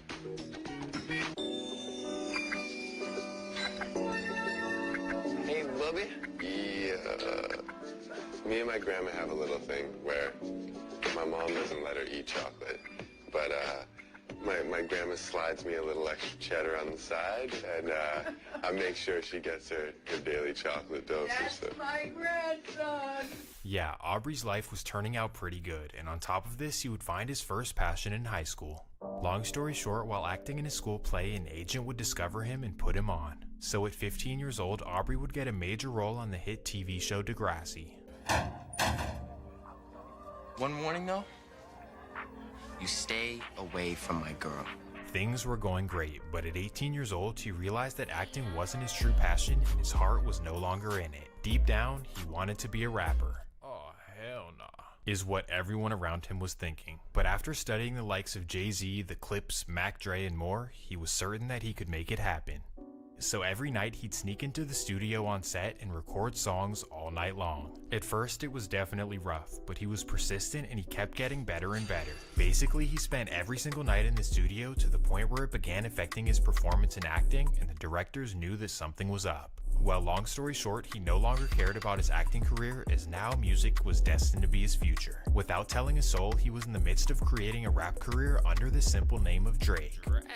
Then in 2006, out of nowhere, he would release his debut mixtape, Room for Improvement. The mixtape, although not a Picasso, would sell 6,000 copies, cultivating a local buzz in Toronto. This was enough to catch the attention of some major artists like Trey Songz, Lupe Fiasco, and more. But most importantly, Jazz Prince, the son of the infamous music mogul Jay Prince, would run across Drake on MySpace and see major potential. From here, he would fly him to Houston, sign him to his label, link him with Lil Wayne, and the rest is history. We were introduced through another gentleman from Houston. His name is Jazz Prince. Found me on MySpace and loved my music on MySpace. And he was like, man, I know Lil Wayne, and I'm gonna play him your music one day. And I was just like, yeah, right. You know, like, you never really. We would talk, and he called me one day, and I was in the barbershop getting my hair cut, and he was like, yo. And I was like, friend. And he's like, yo, what's up, it's Weezy. He was like, I'm starting this thing called Young Money, and I'd really love for you to be a part of it. So I want to fly you out to Houston and meet you.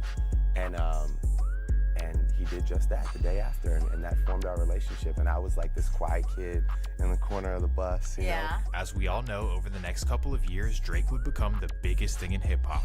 And this major superstar fame would bring a lot of pride to his hometown of Toronto, as he was breaking new barriers for what Canadian rappers can do. This, of course, must feel amazing, you know, gaining the admiration from your own region. But unfortunately, there's also major downsides to being a famous rapper as well. To put it simply, a lot of people from the hoods and trenches of Toronto were jealous that somebody like Drake would represent their city. Like, okay, so you're telling me this Canadian Jew child actor is gonna be what?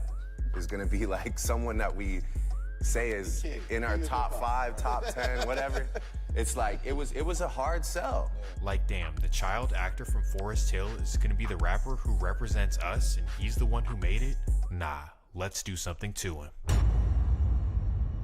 And this is when Drake encounters his first problems in the wicked streets of Toronto. May 15th, 2009. It's a Friday night in Toronto, and Drake has a night out with his beautiful date named Chantel. Together, the two ride out in the back of a Maybach on the way to a fancy restaurant. Riding high off his career success, Drake is rocking a $100,000 AP watch, an iced out chain given to him by Lil Wayne, and $4,000 cash in his pocket. Long story short, they go out to dinner, have a good time, and at 9 p.m. they hop back in the Maybach.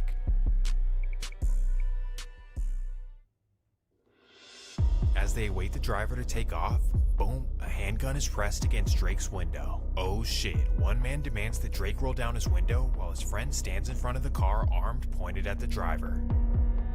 They demand that Drake takes off his watch, his chain, and hands over everything in his pocket. So with no real choice, Drake gives up everything, including his prized Lil Wayne chain.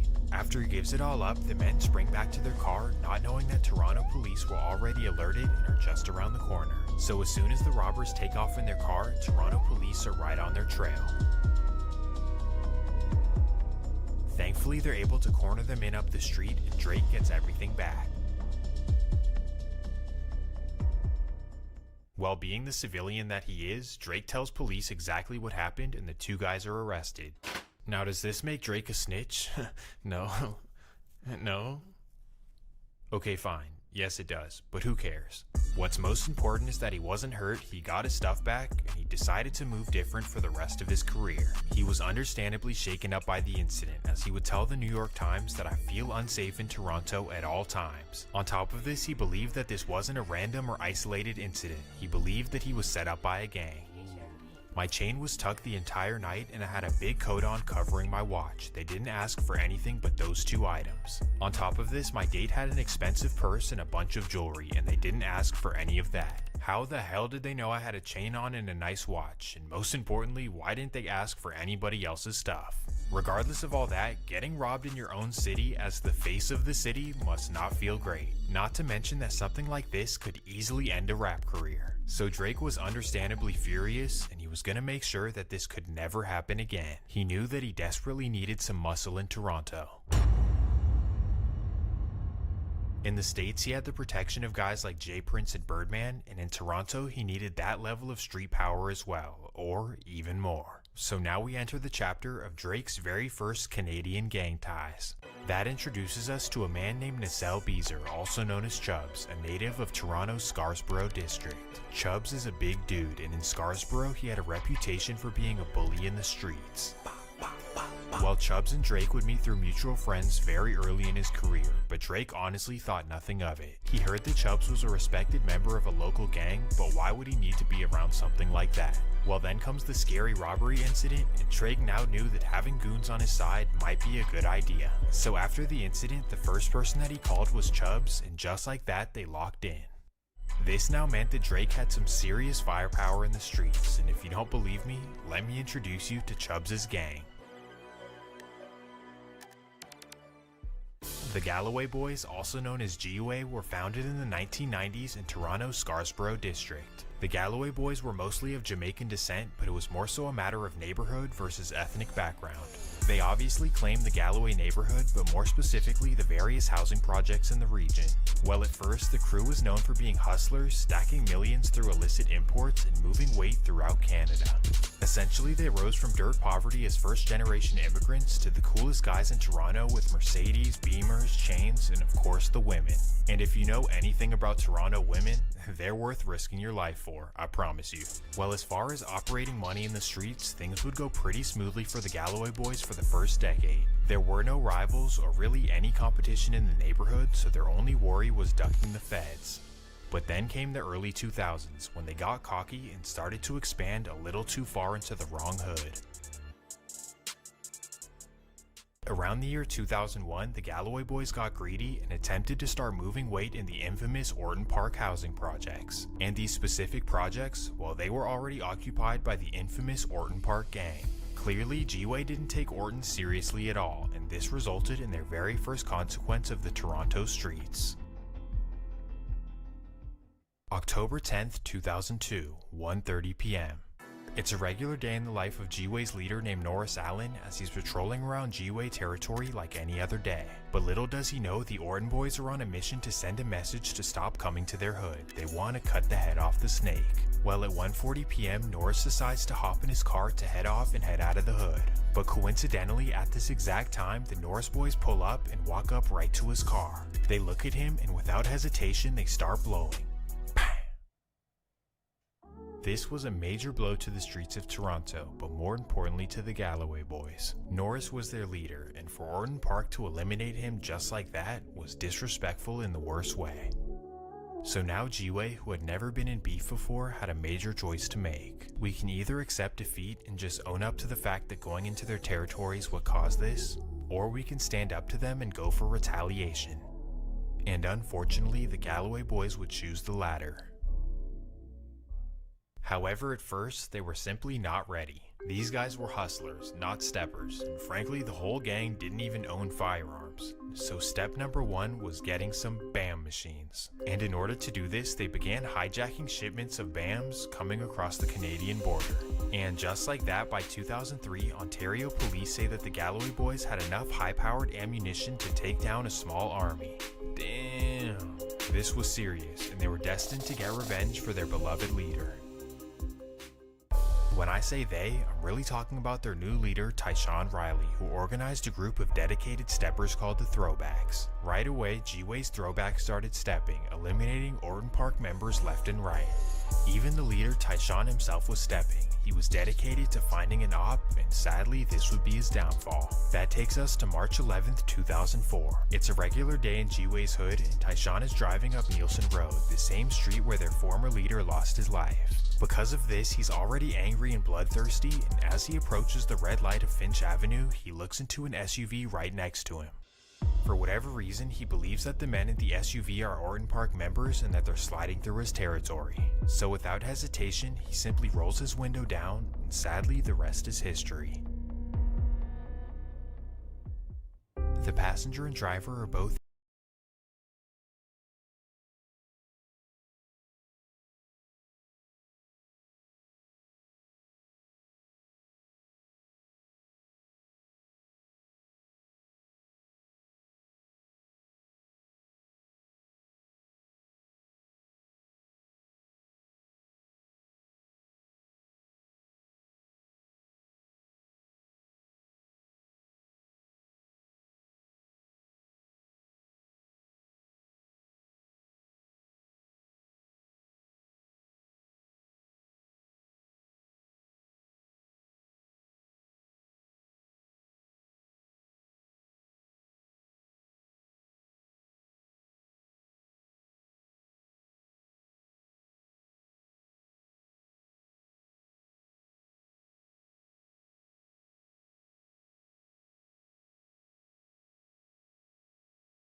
so intimidating in their community that no one would dare go against them. Eventually, police would solve the case, but for the next few months, Tyshawn was still out and about. You'd think that after doing something so evil, your guilt would eat you up. Like, I can't believe I just claimed the life of a random person who didn't deserve it. Maybe I should start seeking forgiveness and leave this lifestyle alone. On top of this, you think that you'd want to lay low and do your best to stay off the radar, right?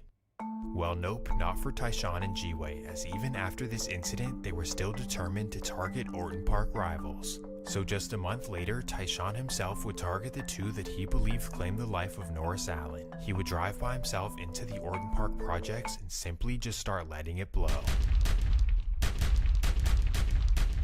And just like that, a bloodbath would jump off that Toronto had never seen before. In fact, Toronto's homicide detective Wayne Banks believes that Tyshawn escalated everything, and he describes him as the purest form of evil, with no regard for human life.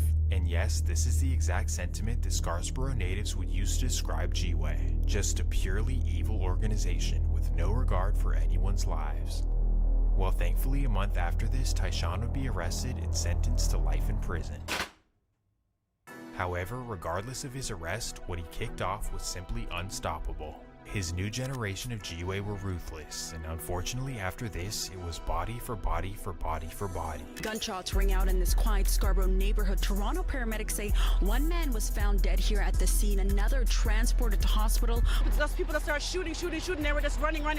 This one girl said she was seeing people that's dropping behind her. There was some type of a confrontation with Mr. Walker, and shortly after that confrontation, Mr. Ford was shot dead. The former Hustlers were now headhunters, and on top of this, their membership was growing every single year. And of course, to tie this back around to Drake, one of the new members was Chubbs, who allegedly gained a high rank within the gang. For doing what? Well, word on the streets is that he was an absolute crash out. And most importantly, by the time he became friends with Drake, he had enough say-so to get things done, if you know what I mean.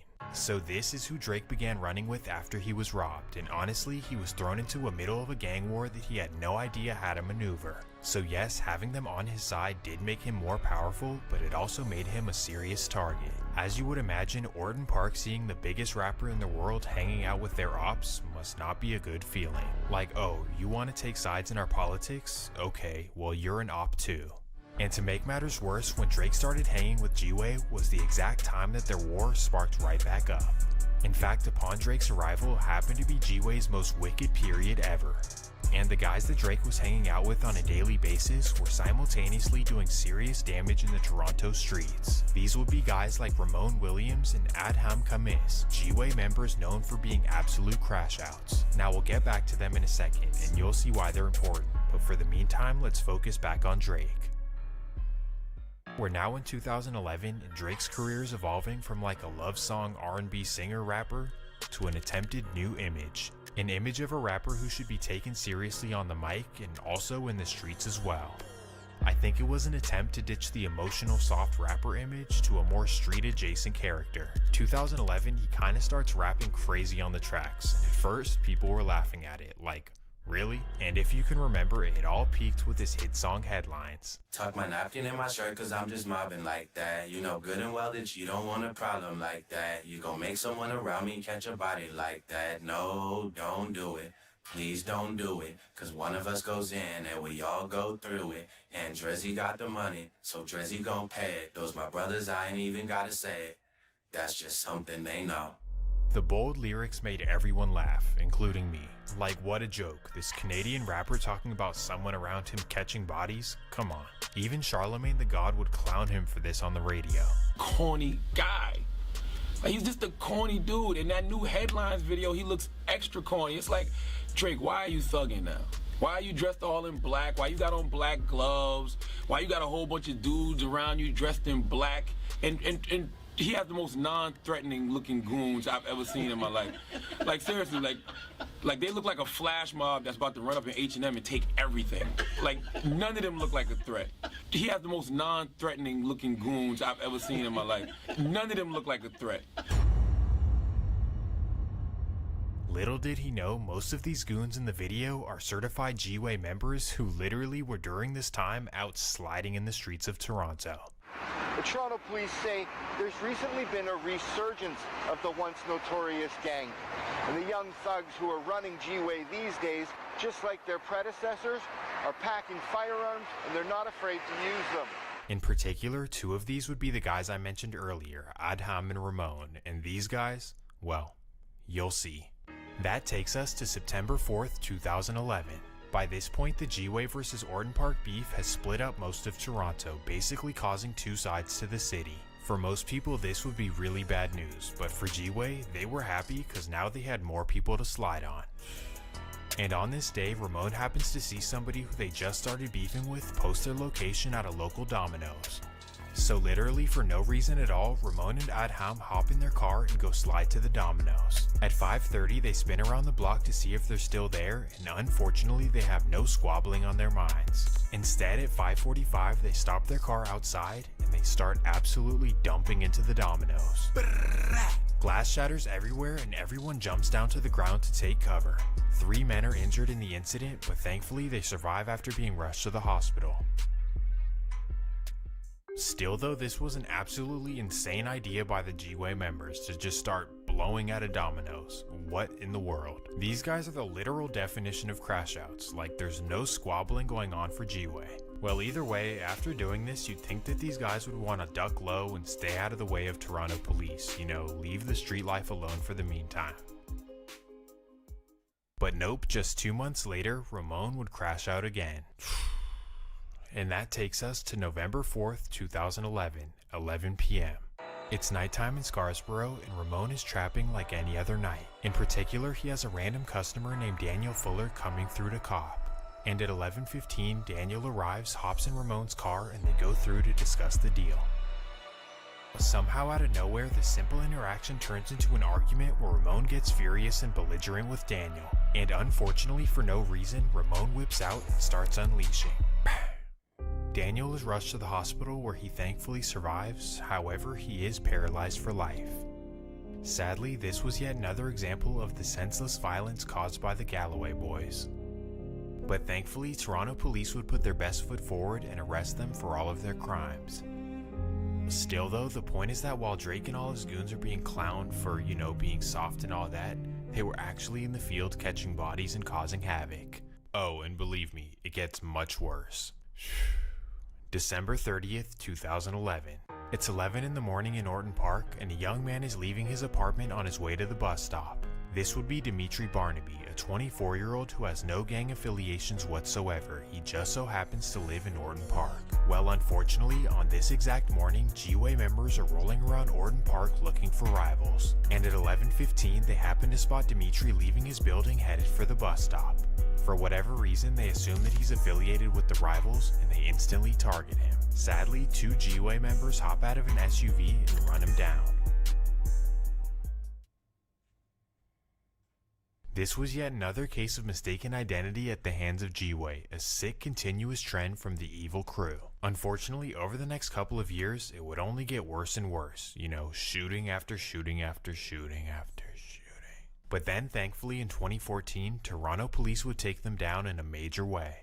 In the fall of 2011, during a 4-month period, number 43 Division saw a significant increase in the number of shooting incidents between 2 groups identified as the Galloway Boys Gang and the Orton Park Gang, who attempted to occupy control of that area or turf. In conclusion, 41 G-Way members were arrested, resulting in the complete dissemination of their gang. It was all over. Well, at least for the meantime. And pertaining to Drake, well, this meant that his power in the streets went all the way down.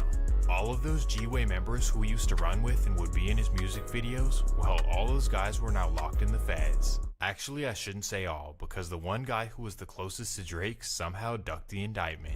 This, of course, would be Chubbs, Drake's #1 enforcer, and really the only reason he was connected to G-Way. Well, after the scary indictment and almost losing his #1 enforcer, Drake would move forward to disassociate Chubbs from the gang life and instead introduce him to the OVO life. This meant that he would hire him as full-time security, shout him out on Instagram, and even mention him in a bunch of songs. Although he was known in the Toronto streets, in America, nobody took Chubbs seriously. But then, all that would be put to bed in the summer of 2014. That takes us to June 12th, 2014. It's a regular Thursday night for Drake as he's recording music in his Calabasas mansion. It's just him, Chubbs, and a sound engineer kicking it when Drake has the idea to invite over a famous producer. This is when Drake allegedly texts the producer named Detail, who's known for working with Lil Wayne, Birdman, Ashanti, Bone Thugs and Harmony, and more. Well, obviously, given the opportunity to work with Drake, Detail drops what he's doing in a heartbeat and flocks over to Drake's Calabasas mansion. At 9 p.m., he arrives to the gated community, is let in the gate, and drives up to Drake's mansion. He then walks up to the front door, truly excited for the opportunity to work with Drake. This is when Chubbs opens the front door, lets him in, and then out of nowhere just starts swinging on him. Boom, bam, boom, bam, blow. He shatters his jaw into pieces and knocks him down to the floor. And according to Detail himself, Drake stands right there, looks at him, and does nothing to help. So now with a broken jaw and disoriented, Detail stumbles out of the house, gets into his car, and drives himself to the hospital. There, as he's awaiting surgery, he sits back and wonders, what the hell just happened? Why would Drake invite me over for his bodyguard to beat the shit out of me, and then he just standing there like he set it up? It makes no sense. Like, did I do something to Drake that pissed him off, or was this just his bodyguard Chubbs acting a fool? What was it? To this day, we still don't know the specifics, but either way, Detail would hit Drake with a massive lawsuit.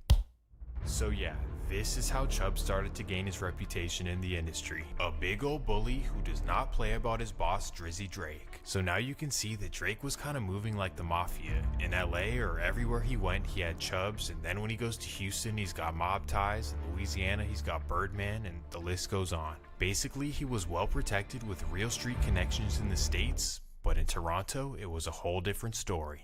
After the 2014 G-Way takedown, Drake was a major target in Toronto for two reasons. Number one is that he no longer had any street muscle or any protection, as G-Way was now completely weakened. And secondly, because he chose G-Way's sides in the beef, the people who they were rivals with wanted Drake as well. You know, as the saying goes, take a picture with them ops and get froze with them. By choosing G-Way's side, you put a battery in their back by giving them shoutouts and OVO chains, basically forcing their rivals to see you as one of them as well. So to Orton Park, the Malvern boys, and everyone else who was beefing with G-Way, they wanted to do something to Drake. Now Drake naturally recognized this, and he now knew that he needed more protection in the streets. And in late 2014, he would thankfully meet another crew full of crash outs, this time in the most random way possible.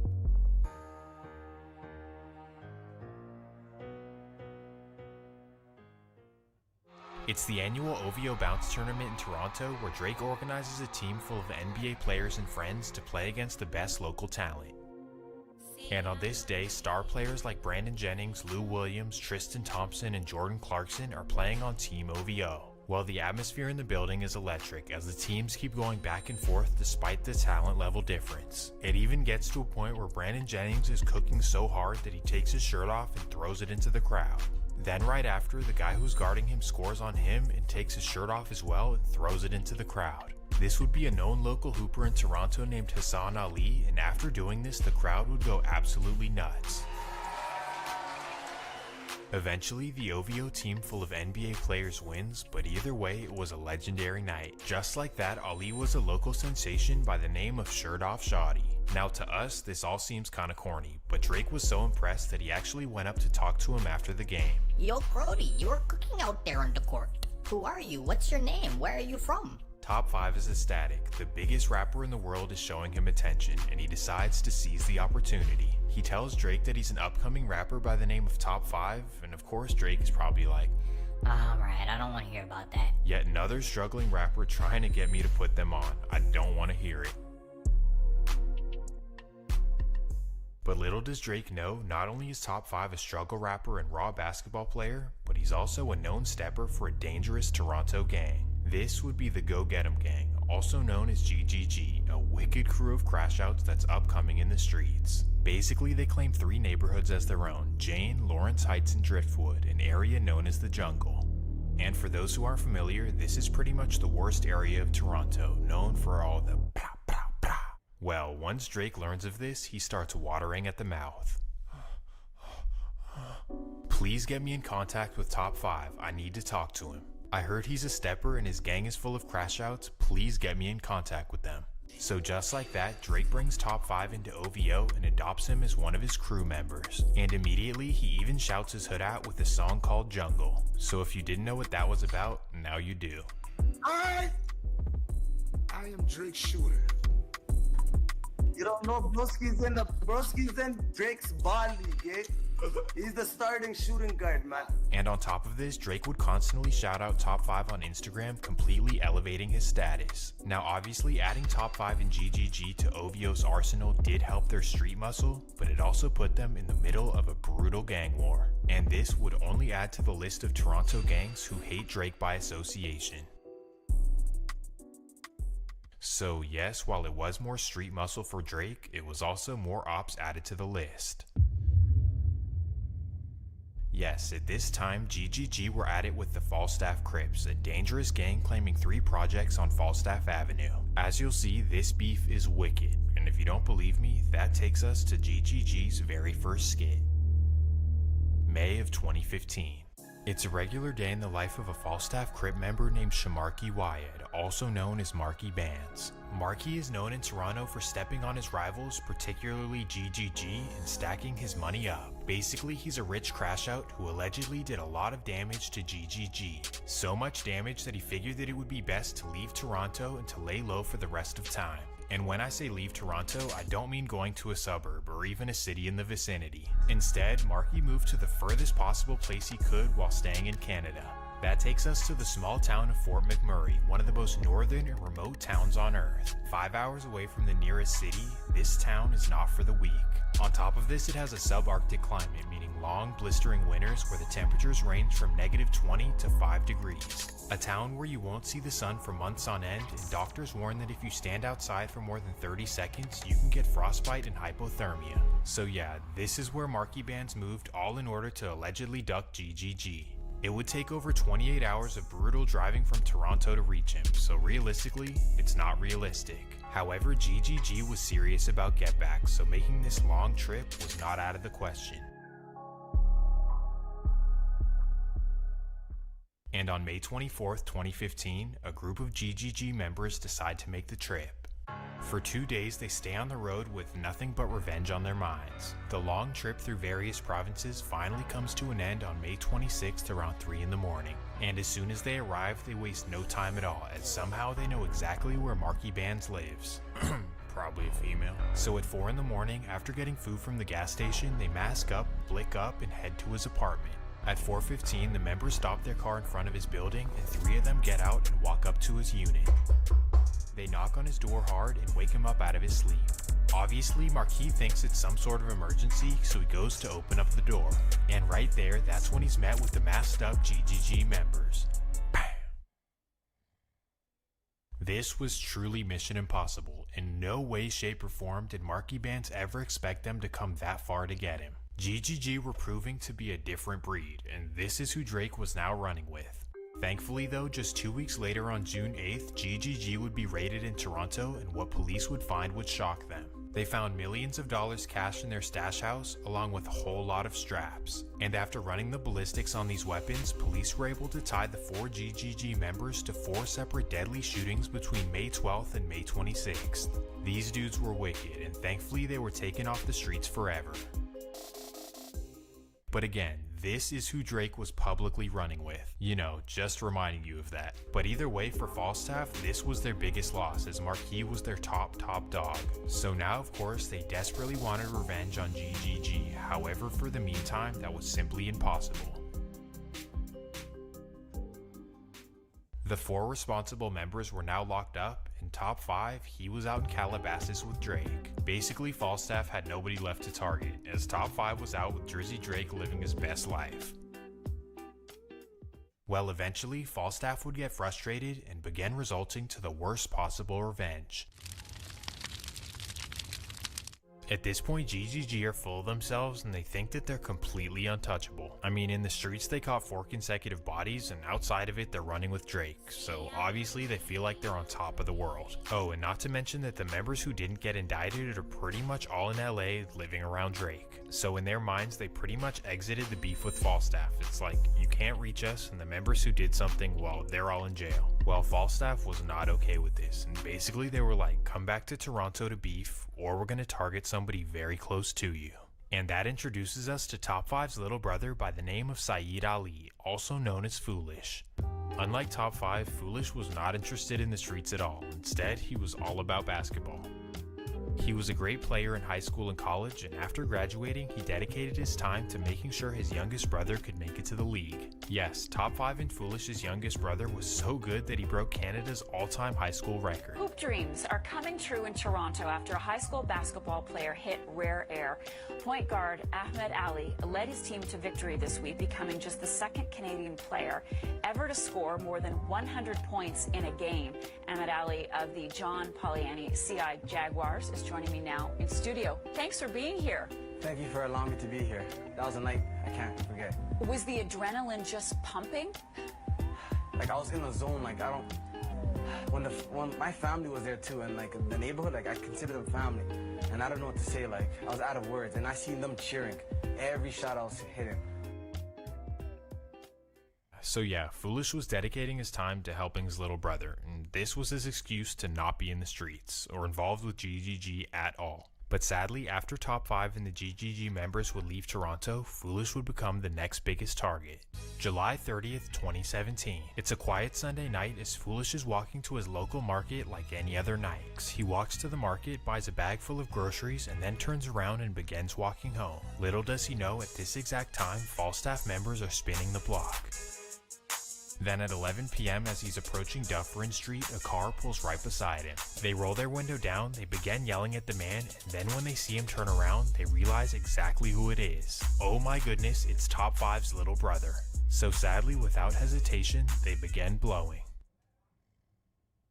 This was the blow of all blows for Top 5, his little brother gone for no reason just like that. And to make matters worse, an alleged Falstaff member named Clutch would constantly go online and make fun of Foolish. He would allegedly post videos on his stories stepping on grocery bags over and over and over. So as you would expect, Top 5 was devastated, hurt, and angry all at the same time. Despite now living the good life in LA with Drake, Top 5 now had an itch to get revenge for his brother. First, the man who trolled Foolish would lose his life while walking in his project. And the life they took him.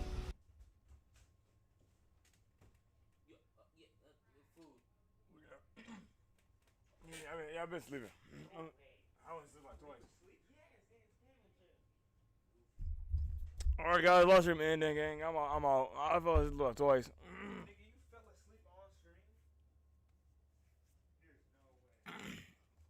Anyway guys, see you guys tomorrow. Last day streaming is tomorrow. Peace.